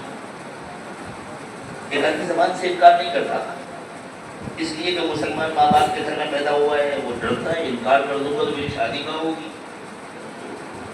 میری قوم میرا بائیکاٹ کر دے گی، مجھے دفن کے لیے قبرستان میں جگہ نہیں ملے گی، دوسرے کو جگہ دیکھنے کے لیے یہاں بھی جگہ نہیں ملے گی، اور کہیں تو رشتہ ملے گا نہیں، یہاں بھی رشتہ نہیں ملے گا، میں اپنے بچوں کا رشتہ کہاں کروں گا۔ بہت سارے بندھن ہوتے ہیں جن میں انسان جھگڑا ہوتا ہے، لیکن جھوٹ بول رہا ہے، دھوکہ دے رہا ہے، ظلم تو کر رہا ہے، انکار تو کر رہا ہے اپنے عمل و کردار سے۔ اللہ ہم سب کی حفاظت فرمائے۔ پہلے جو آیات کریمہ پڑھی گئی تھی سورہ ابراہیم کی، ان میں اللہ تعالیٰ نے قیامت کے دن کی منظر کشی کی، مہطعین مقنعی رؤوسہم لا یرتد الیہم طرفہم وافئدتہم ہواء، یہ قیامت کے دن کا منظر ہے۔ اور سورہ انعام کی جو آیات اب میں آپ کو سنانے جا رہا ہوں، اس میں اللہ تعالیٰ نے موت کے وقت کا تذکرہ فرمایا ہے کہ ظالموں کا موت کے وقت کیا حال ہوگا۔ موت ہم سے بہت دور نہیں ہے، ہم موت کی طرف دوڑ رہے ہیں، ہر پل ہم موت سے قریب ہوتے ہیں، ہر سیکنڈ جو ہماری زندگی کا گزرتا ہے وہ ہم کو موت سے قریب کرتا ہے۔ اور اس کی موت کتنے فاصلے پر ہے معلوم، ہم کس تیز رفتاری کے ساتھ آگے بڑھ رہے ہیں وہ تو معلوم ہے، لیکن کہاں جا کر ہماری زندگی کا خاتمہ ہو جائے گا وہ تو کسی کو نہیں۔ صرف ایک صحابی نے رسول اکرم صلی اللہ علیہ وسلم سے کہا حضور مجھے کوئی مختصر نصیحت کر دیں۔ بڑے عجیب اور حیرت انگیز سوالات ہوتے تھے حضرات صحابہ کرام رضوان اللہ تعالی علیہم۔ وہ کٹھوجتی کے لیے سوالات نہیں کرتے، وہ اپنے کو بنانے کے لیے، اپنے کو سدھارنے کے لیے سوالات کرتے تھے. تو ایک صحابی نے عرض کیا حضور مجھے کوئی مختصر سی نصیحت کر دیجیے. حضور اکرم صلی اللہ علیہ وسلم نے فرمایا صلی صلاۃ مودع. مختصر نصیحت یہ ہے ہر نماز کو اپنی زندگی کی آخری نماز سمجھ کر پڑھا کرو. کیا پتہ اس کے بعد مجھے کبھی نماز پڑھنے کا موقع نہ ملے اور اسی نماز پر میری نجات کا دار و مدار ہو. تو پھر انسان کتنی اچھی سے اچھی نماز پڑھنے کی کوشش کرے گا. کتنی مکمل اور جامع نصیحت فرمائی رسول پاک صلی اللہ علیہ وسلم.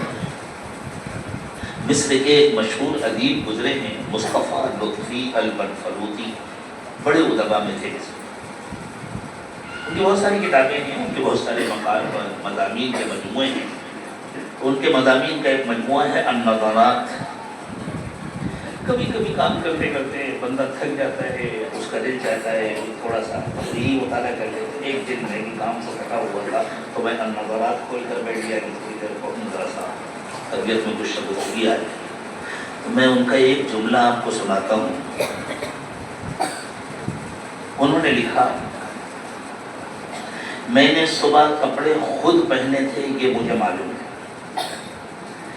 میں رات میں خود اتاروں گا یا غسال اتارے گا یہ مجھے معلوم نہیں ہے.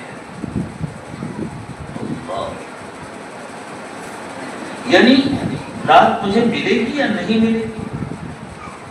ہم نے یہ جو کپڑے پہنے یہ تو ہم سب نے خود پہنے ہیں تو ہم کو معلوم ہے. کیا کسی کو یقین کے ساتھ معلوم ہے کہ میں اپنے ہاتھ سے ان کپڑوں کو اتاروں؟ رات ہو گئی ہمیں معلوم ہے، کسی کو یقین کے ساتھ معلوم ہے صبح نہیں ملے گی، فجر بھی ملے گی؟ کچھ نہیں معلوم. ہم موت کی طرف دوڑے چلے جاتے ہیں. اور دنیا میں کتنے لوگ ہیں؟ کروڑ لوگ ہیں. تو ہر وقت اپنی ساری صلاحیتوں کو دنیا کے لیے استعمال کر رہے ہیں، یہ بن جائے یہ بن جائے یہ بن جائے. اور جتنی دنیا ملتی جاتی ہے اتنی ان کی حوث بڑھتی جاتی ہے. ایسا بالکل نہیں ہے کہ انہوں نے 10 لاکھ کا نشانہ بنایا تو 10 لاکھ مل جانے کے بعد اب وہ اپنی آخرت کی فکر کریں. جیسے ہی 10 ملا ان کا نشانہ 50 ہو جاتا ہے، 20 نہیں ہوتا، 50 ہو جاتا ہے، کروڑ ہو جاتا ہے. جیسے ہی کروڑ ملا ان کا نشانہ 100 کروڑ ہو جاتا ہے، 200 کروڑ ہوتا ہے. اور ایک دن اچانک موت آ جاتی ہے، اس لیے کہ موت تو آنی ہے.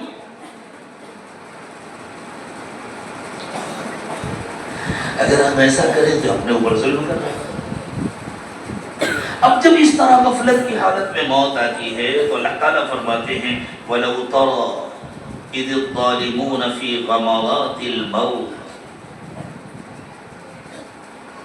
وہ کیسا دہشتناک منظر ہوتا ہے. اگر آپ اس منظر کو دیکھیں تو آپ کو کیسا لگے گا کہ ایک ظالم موت کی سختی سے جوجھ رہا ہے، اسے اپنے سامنے عذاب نظر آ رہا ہے، اسے جہنم کی دہتی ہوئی آگ نظر آ رہی ہے، اور اسے نہایت قبیح شکل و صورت میں نہایت گندی بو کے ساتھ گندے کپڑے پہنے ہوئے آگ کے منہ سے شعلے نکل رہے ہیں، ایسے فرشتے کھڑے نظر آ رہے ہیں اور وہ جسم کے اندر چھپنے کی کوشش کر رہا ہے. اور فرشتے ہاتھ بڑھا کر کہتے ہیں وَالْمَلَائِكَةُ بَاسِطُو أَيْدِيهِمْ أَخْرِجُوا أَنفُسَكُمْ. اور فرشتے ہاتھ بڑھا کر کہتے ہیں اپنی جان باہر نکالو. کہاں چھپ رہے ہو؟ کہاں جا رہے ہو؟ اب چھپنے کا موقع نہیں. اللہ. یہ قرآن اللہ نے ہمیں کیوں دیا ہے؟ بچوں تم بھی سمجھو، یہ قرآن اللہ نے ہمیں کیوں دیا ہے؟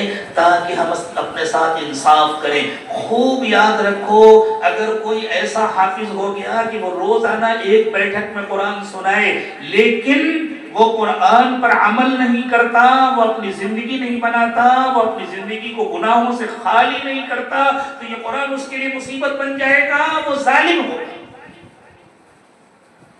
تم نے خوب فضائل سنے ہوں گے قرآن پاک کے کہ حافظ قرآن سے کہا جائے گا پڑھتے جاؤ اور جنت کی سیڑھیوں میں چڑھتے جاؤ.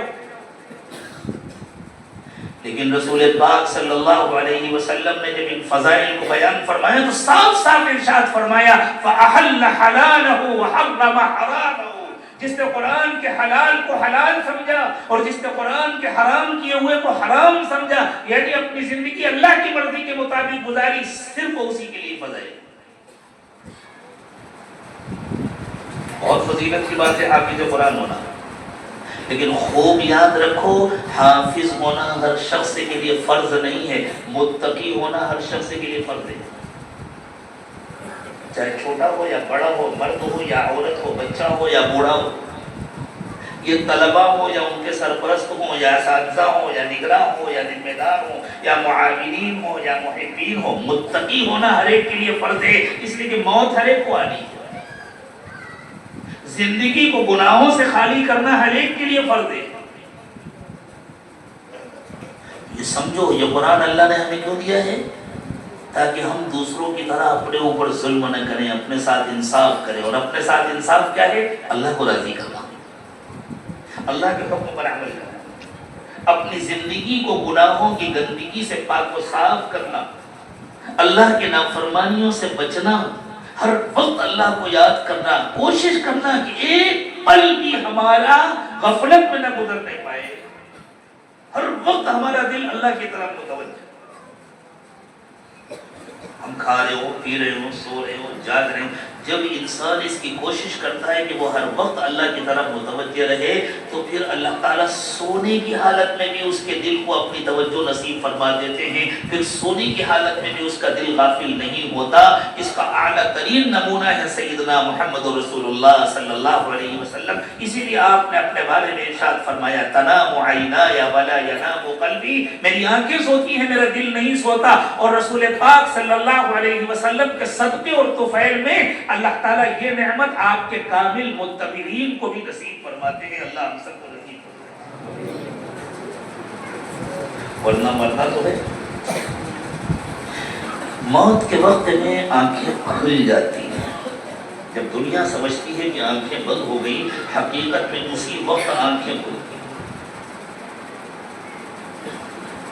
اسی لیے اللہ تعالیٰ نے فرمایا موت کے وقت میں فَبَصَرُكَ الْيَوْمَ حَدِيدٌ، اب تمہاری نظر بہت تیز ہو گئی ہے، اب تمہیں وہ ساری چیزیں نظر آ رہی ہیں جو پہلے نظر نہیں آتی تھی، جن کو مانے بغیر ماننے کا دیکھے بغیر ماننے کا حکم دیا گیا تھا، وہ آنکھوں سے نظر آتی۔ موت کے وقت میں پردے ہٹتے ہیں اور نیک آدمی کو اپنی جنت نظر آتی ہے، نہایت خوبصورت لباس میں فرشتے نظر آتے ہیں، جنت کے اعلیٰ ترین خوشبو سے بسے ہوئے، نہایت خوبصورت لباس پہنے ہوئے، ان کی شکلیں ان کی صورتیں اتنی حسین و جمیل ہوتی ہیں کہ انسان نے اتنے حسین چہرے دنیا میں کبھی نہ دیکھے، جن کو دنیا میں فرشتوں سے مناسبت ہوتی ہے، فرشتے ہر وقت اللہ کو یاد کرتے ہیں، ہر وقت اللہ کی عبادت کرتے ہیں، جن کے دل ہر وقت اللہ کی یاد میں مصروف رہتے ہیں، ان کو فرشتوں کے ساتھ ایک خاص مناسبت ہو جاتی ہے، تو اللہ تعالیٰ ان کو ایک خاص حسن عطا فرماتے ہیں، چہرے میں ایک نور پیدا فرما دیتے ہیں، چاہے وہ کالا ہو یا گورا ہو اس سے کوئی تعلق نہیں، لیکن چہرے پر عجیب کشش و نور پیدا ہو جاتی ہے، تو فرشتے کتنے خوبصورت ہوں گے کون سوچ سکتا ہے۔ تو انسان کی روح دوڑتی ہوئی جاتی ہے۔ اللہ تعالیٰ نے موت کے وقت روح کا کیا حال ہوتا ہے دو لفظوں میں بیان کروایا، وَالنَّازِعَاتِ غَرْقًا وَالنَّاشِطَاتِ نَشْطًا۔ کچھ لوگ ایسے ہوتے ہیں جن کی جان جسم میں چھپتی ہے اور فرشتے اندر گھس کر کھینچ کر نکالتے ہیں، اور کچھ ایسے ہوتے ہیں جن کی جان دوڑ کر جانا چاہتی ہے اور فرشتے روکتے ہیں، سر رک جاؤ بھی، ایک سیکنڈ باقی ہے، رکاوٹ ہوتی ہے، بس وہ انتظار کرتے ہیں کہ یہ رکاوٹ ہٹے، جیسے کوئی گرہ لگی ہو، گرہ کھول دی جائے اور وہ نکل کر کے دوڑتے ہوئے چلے جائے، وَالنَّاشِطَاتِ نَشْطًا۔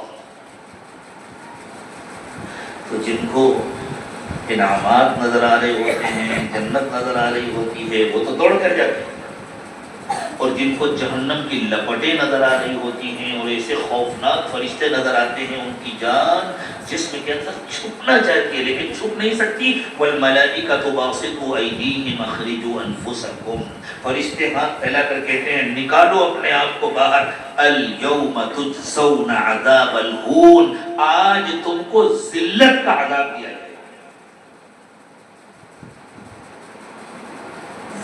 قیامت کے دن جو جہنم میں عذاب ہوگا وہ بعد میں، قبر میں جا کر جو برزخ کا عذاب ہوگا وہ بعد میں. وہاں فرشتے جس طرح کھینچیں گے اور جس طرح مارتے ہوئے لے جائیں گے، اس کو ذلیل کر کے لے جائیں گے. یہ ذلت کا عذاب ہے. اللہ تعالیٰ فرما رہے ہیں کہ موت کے وقت میں دیا جاتا ہے الیوم تجزون عذاب الہون بما کنتم تقولون علی اللہ غیر الحق، اس لیے کہ تم اللہ کے سلسلے میں غلط باتیں کیا کرتے ہیں. چاہے کوئی مسلمان بھی ہو. ارے 5 وقت نماز پڑھیں گے تو پھر دکان کون کرے گا، کام کون کرے گا؟ ہم تو جمعہ پڑھ لیتے ہیں، اتنا بہت کافی ہے. ان مولویوں کو کوئی کام نہیں ہے، یہ مسجد کے بدنے ہیں، مسجد کے لوٹے ہیں، یہ پڑے رہے اور یہ اللہ اللہ کرتے رہے. ہم بہت مصروف آدمی ہیں، ہمارا آفس ہے، ہماری دکان ہے، ہماری فیکٹری ہے، ہمارے پاس اتنا وقت تھوڑی ہے. یہ اللہ تعالیٰ کے بارے میں جو غلط باتیں ہوتی ہیں، میں ان لوگوں کا تذکرہ نہیں کر رہا جن کو لائن کے اس پار سمجھا جاتا ہے. میں اسی پار والوں کا تذکرہ کر رہا ہوں، میں اپنا اور آپ کا تذکرہ کر رہا ہوں. ہم سب اس میں شامل ہوں گے اگر ہم نے اللہ کا کہنا نہیں مانا اور اللہ کے احکام کے سلسلے میں اگر ہم نے جھوٹی تعویلیں کی اور ایسی باتیں بنائی. بما کنتم تقولون علی اللہ غیر الحق، اس لیے کہ تم اللہ کے سلسلے میں ناحق باتیں کیا کرتے تھے. وکنتم عن آیاتہ تستکبرون، اور تم اللہ کے حکم سے اپنے کو بڑا سمجھتے تھے. ارے یہ ہمارے لیے تھوڑی ہے، ہم مصروف لوگ ہیں، ہمارا گویا اللہ کا حکم چھوٹا ہے اور تم بڑے ہو. آؤ ہمارے پاس واپس، اپنے ووٹر بھی لیتے آنا، ساتھ میں اپنے سپورٹر بھی لیتے آنا، اپنا خاندان بھی لیتے آنا، اپنی قوم اور اپنی برادری کو بھی لے آنا. پلٹ کے دیکھا اللہ کوئی نہیں آیا. لگیں گے ہاں کوئی آئے گا بھی نہیں. وَلَقَدْ جِئْتُمُونَا فُرَادًا كَمَا خَلَقْنَاكُمْ أَوَّلَ مَرَّةٍ، تمہیں ہمارے پاس اکیلے آنا ہے، اکیلے، جیسے ہم نے تم کو اکیلے پیدا کیا تھا، جیسے تم دنیا میں اکیلے آئے تھے. تمہارے ساتھ کوئی فوج نہیں پیدا ہوئی تھی، تمہارے ساتھ تمہارے ووٹر اور سپورٹر نہیں پیدا ہوئے تھے، تمہارے ساتھ تمہارا خاندان نہیں پیدا ہوا تھا. جیسے ہر شخص رحم مادر سے اکیلے پیدا ہوتا ہے، اسی طرح ہر شخص کو مر کر اکیلے واپس جانا ہے. وَتَرَكْتُم مَّا خَوَّلْنَاكُمْ وَرَاءَ ظُهُورِكُمْ، ہم نے تم کو جو کچھ دیا تھا وہ تو سب تم پیچھے چھوڑا ہے. تم نے آگے کے لیے تو کچھ بھیجا ہی نہیں، تم نے یہاں کے لیے تو کچھ جمع ہی نہیں کیا. وَمَا نَرَىٰ مَعَكُمْ شُفَعَاءَكُمُ الَّذِينَ زَعَمْتُمْ أَنَّهُمْ فِيكُمْ شُرَكَاءُ، اور تم اپنی زندگی میں جن کو ہمارا شریک بناتے تھے اور یہ سمجھتے تھے کہ آخرت میں تمہارے کام آئیں گے، ان میں سے تو کوئی تمہارے ساتھ نہیں آیا. لَقَدْ تَقَطَّعَ بَيْنَكُمْ، سب سے رشتہ ٹوٹ گیا. وَضَلَّ عَنْكُمْ مَا كُنْتُمْ تَزْعُمُونَ، اور تم جو کچھ سمجھا کرتے تھے، تم جو دعوے کیا کرتے تھے، وہ سب ہوا میں اڑ گئے. یہ تو ہوگا موت کے وقت. پھر برزخ کی جو زندگی ہے وہ اپنی جگہ. اس کے بعد جب اٹھیں گے اور اللہ تعالیٰ کے پاس قیامت کے دن جمع ہوں گے تو اللہ نے فرمایا پھر ایسے گھبرائے ہوں گے اور ایسے بھاگ رہے ہوں گے، گھبرا کر دل بالکل ہوا میں اڑ رہے ہوں گے. وَأَنذِرِ النَّاسَ يَوْمَ يَأْتِيهِمُ الْعَذَابُ، اور ان لوگوں کو اس دن سے ڈرا دیجیے جس دن عذاب آئے گا. یہ موت کا قصہ، نافرمانی کے لیے تو موت ہی اللہ کا عذاب ہے.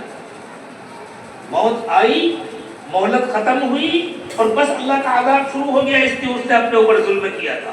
فَيَقُولُ الَّذِينَ ظَلَمُوا، تو پھر ظالم کہیں گے رَبَّنَا أَخِّرْنَا إِلَىٰ أَجَلٍ قَرِيبٍ نُجِبْ دَعْوَتَكَ وَنَتَّبِعِ الرُّسُلَ. اللہ ایک چانس اور دے دے، تھوڑا سا موقع اور دے، اب ہم آپ کی بات مانیں گے، اب ہم پیغمبروں کا کہنا مانیں گے. اللہ کہیں گے تم تو قسم کھا کر کہا کرتے تھے کہ ہمیں دنیا میں ہمیشہ رہنا ہے، نہ ہماری حکومت ختم ہوگی، نہ ہمارا اقتدار ختم ہوگا، نہ ہماری دولت ختم ہوگی،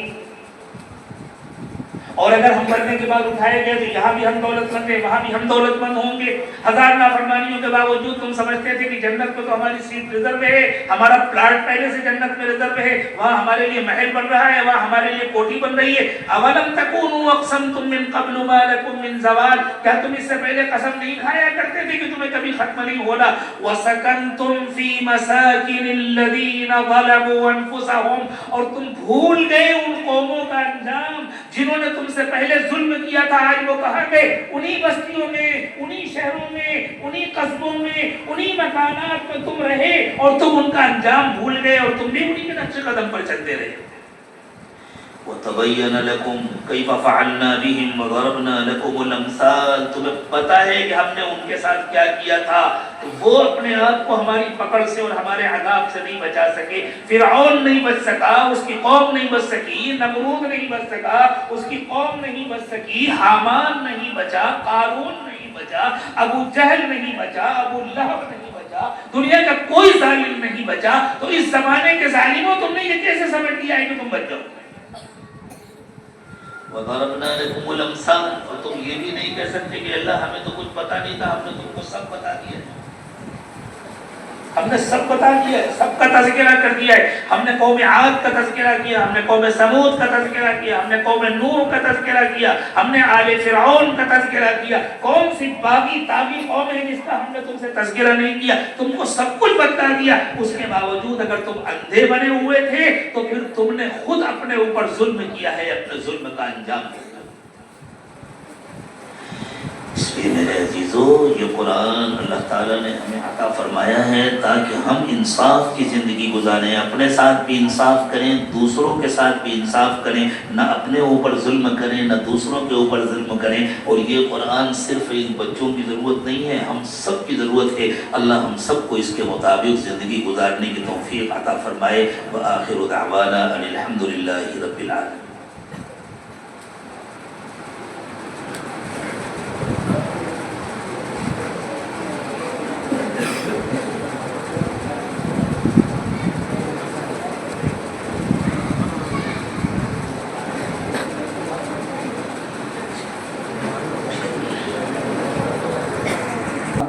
دوستو، ہم نے ایک سادہ سا شعر سن رکھا ہوگا اور بارہا ہماری زبان پر رہتا ہے کہ جیسی کرنی ویسی بھرنی، نہ مانے تو کر کے دیکھ، اور جنت بھی ہے دوزخ بھی ہے، اور نہ مانے تو مر کے دیکھ.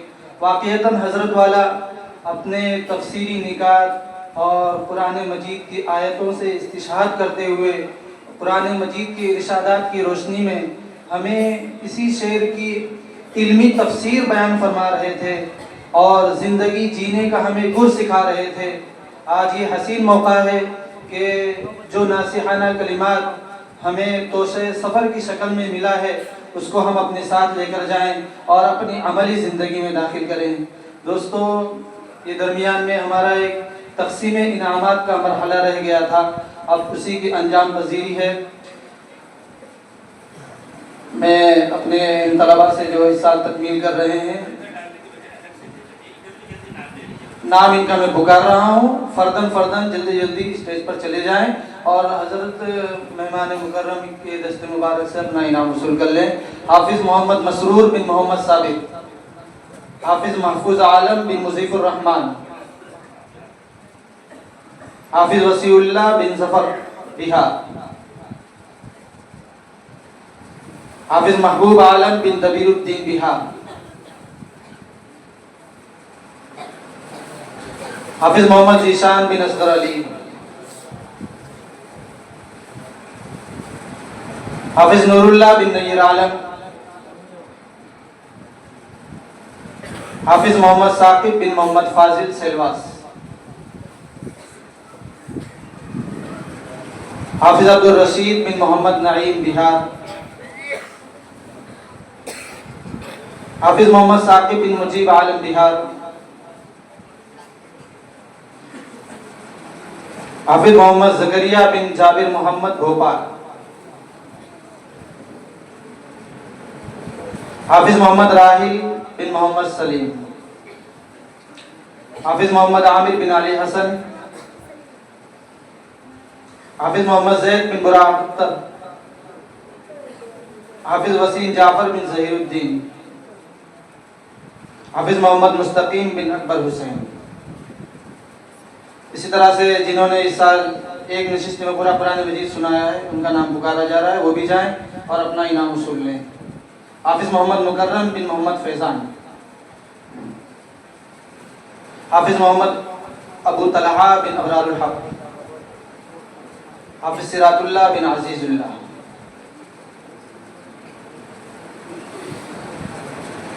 مکرمی سامعین، جلسے کی کامیابی کے لیے اور ہمارے طلباء کی حوصلہ افزائی کے لیے جن حضرات نے اپنے خون پسینے کی کمائی کا معتد بھی حصہ انعام کی شکل میں ہمیں نوازا، ہم ان کا شکریہ ادا کرتے ہیں۔ رب تعالیٰ ان کی آمدنی میں خوب برکت عطا فرمائے اور ان کے اس عطیے کو بے انتہا قبول فرمائے۔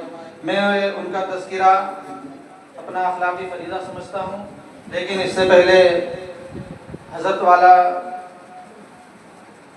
دعا فرمائیں گے، انشاءاللہ اس کے بعد میں ان کا تذکرہ کرتا ہوں، بھی دعا میں شریک ہوئے۔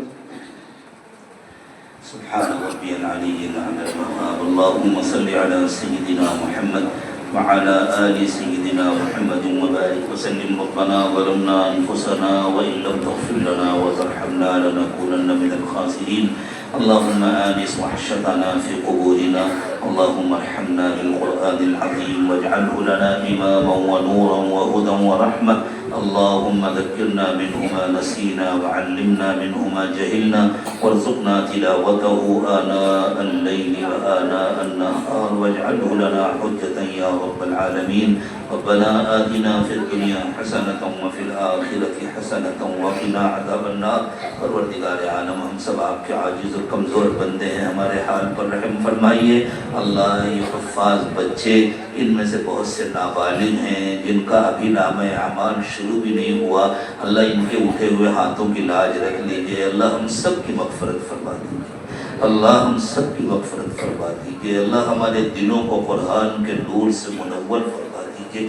اللہ قرآن پاک کو ہمارے دلوں کی بہار بنا دیجئے۔ اللہ قرآن پاک کو ہمارے دکھ درد کا علاج بنا دیجئے۔ اللہ قرآن پاک کے ذریعے سے اللہ ہماری دنیا کی زندگی بھی اچھی کر دیجئے، آخرت کی زندگی بھی اچھی کر دیجئے۔ اللہ ہم سب کو قرآن پاک کا حافظ بنائیے، قرآن کا عالم بنائیے، قرآن پر عامل بنائیے، قرآن کا عاشق بنائیے، قرآن کا قاری بنائیے۔ اللہ قرآن کو سمجھ کر پڑھنے کی توفیق عطا فرمائیے۔ اللہ قرآن کا داعی بنائیے، پوری دنیا میں قرآن کا پیغام لے کر پہنچنے کی توفیق عطا فرمائیے۔ اللہ قیامت کے دن ان خوش نصیبوں میں شامل فرمائیے جن سے آپ فرمائیں گے اس اقرأ ورتل کما کنت ترتل فی الدنیا ارتقی ورتل کما کنت ترتل فی الدنیا، کہ تم جنت کی سیڑھیوں پر چڑھنا شروع کرو اور جیسے قرآن دنیا میں پڑھتے تھے اس طرح پڑھنا شروع کرو۔ جہاں تمہاری تلاوت مکمل ہوگی وہاں جنت میں تمہارا مقام ہوگا۔ اللہ ہمیں بھی ان لوگوں میں شامل فرما دیجئے جن سے کہا جائے گا کہ تم اپنے خاندان کے ایسے 10 لوگوں کو جنت میں لے کر چلے جاؤ جن کی تم سفارش نہ کرتے تو اپنی بدعمالیوں کی وجہ سے ان کا جہنم میں جانا طے ہو چکا تھا۔ اللہ ہم سب کو ایسا بنا دیجئے۔ اللہ ہمارے بچوں کو حافظ قرآن بنائیے، اللہ بڑوں کو قرآن سے شغف نصیب فرمائیے۔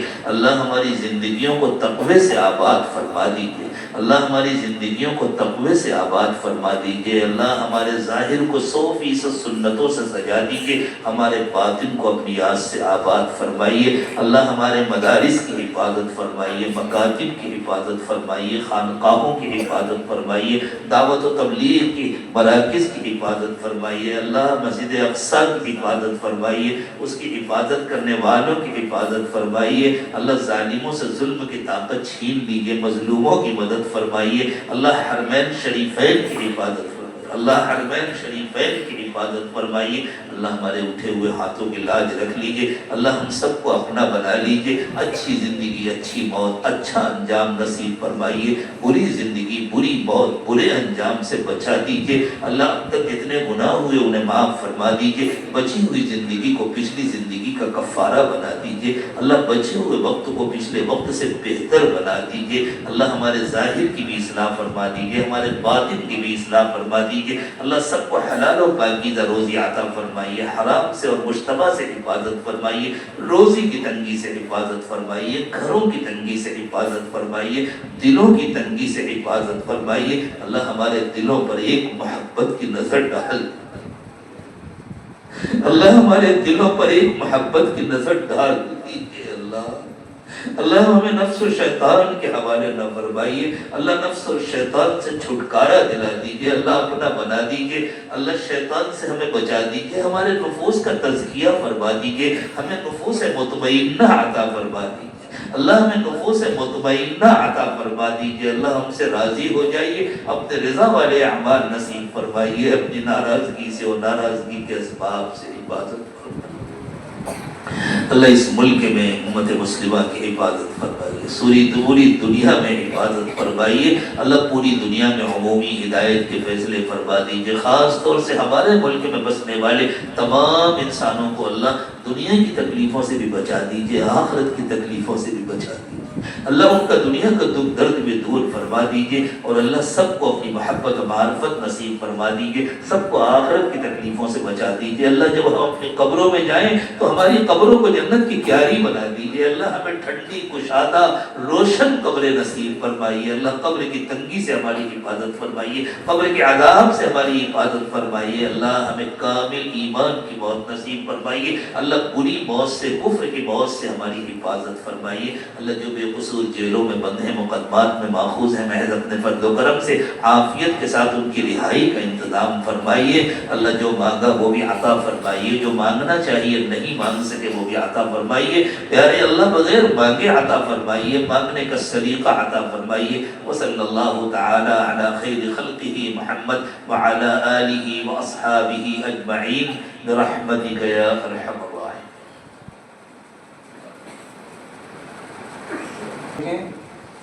مہمان مکرم کا آگے سفر ہے، اس لیے وہ تشریف لے جا رہے ہیں۔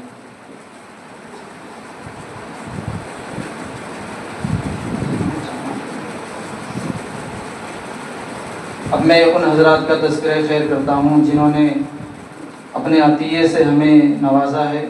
حافظ محمد امتیاز صاحب اڈگام موبائل والے کی طرف سے تمامی حفاظ کے لیے 3200 روپے، محمد اسلام سابق طالب علم مدرسہ حضرت کی طرف سے تمامی حفاظ کے لیے ایک جوڑی کپڑا اور 3000 روپیہ، اشرف بھائی یو کے اور ان کی اہلیہ کی طرف سے تمامی حفاظ کے لیے ایک جوڑی کپڑا اور 4000 روپیہ، سابق ٹرسٹی مدرسہ حضرت حاجی سلیم صاحب مرحوم کے صاحبزادے جناب خالد بھائی کی طرف سے ایک بیٹھک میں قرآن مجید سنانے والے طلبہ کرام کے لیے 2000 روپیہ، ادارہ نصر القرآن یو کے بمعرفت مدنی کتب خانہ سملک کی طرف سے 2 عدد قرآن مجید اور 50 روپیہ، ٹرسٹی مدرسہ حضرت رضوان بھائی اتروالے کی طرف سے مدرسے کے پورے اسٹاف کے لیے ایک خطیر رقم، اور برادرم حافظ ابو بکر ڈونگرا کی طرف سے تمامی حفاظ کے لیے 4000 روپیے، جناب شکیل بھائی اڈگام والے کی طرف سے تمامی حفاظ کے لیے ایک گفٹ، مولانا مستقیم صاحب ڈونگرا کی طرف سے تمامی حفاظ کے لیے ایک بند لفافہ،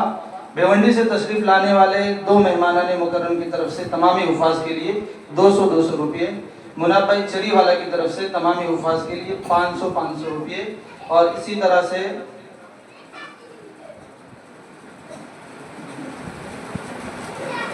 کامل فطر موٹا گھاچی واڑ کی طرف سے تمامی حفاظ کے لیے ایک لفافہ ہے، اور اسی طرح گھاچی واڑ ایک مسلم بھائی چری کی طرف سے تمامی حفاظ کے لیے بند لفافہ ہے، اور اسی طرح ٹرسٹی مدرسہ حضرت محمد بھائی پٹیل کی طرف سے جلسے میں شریک ہونے والے تمامی مہمانوں کے لیے دعوت طعام ہے، اور مدرسہ حضرت کے محترم قاری محمد عفان صاحب کی والدہ کی طرف سے تمامی حفاظ کے لیے 500 روپیے ہیں۔ اللہ تعالیٰ ان کی آمدنی میں خوب برکت عطا فرمائے، ان کے عطیے کو بے انتہا قبول فرمائے، اور دام درم قدم سخن جنہوں نے جس طرح سے تعاون کیا اللہ تعالیٰ ان کے تعاون کو قبول فرمائے۔ اور ایک مرتبہ آخر میں آپ تمامی حضرات کا تہہ دل سے شکریہ ادا کرتا ہوں، آپ حضرات ہماری حقیر دعوت پر جلسے میں تشریف لائے اور اخیر تک سنجیدگی کے ساتھ بیٹھے رہے، شکرانہ پیش ہے یہ حضوری میں آپ کے، اے کاش روز آئیں یہ موسم بہار کے۔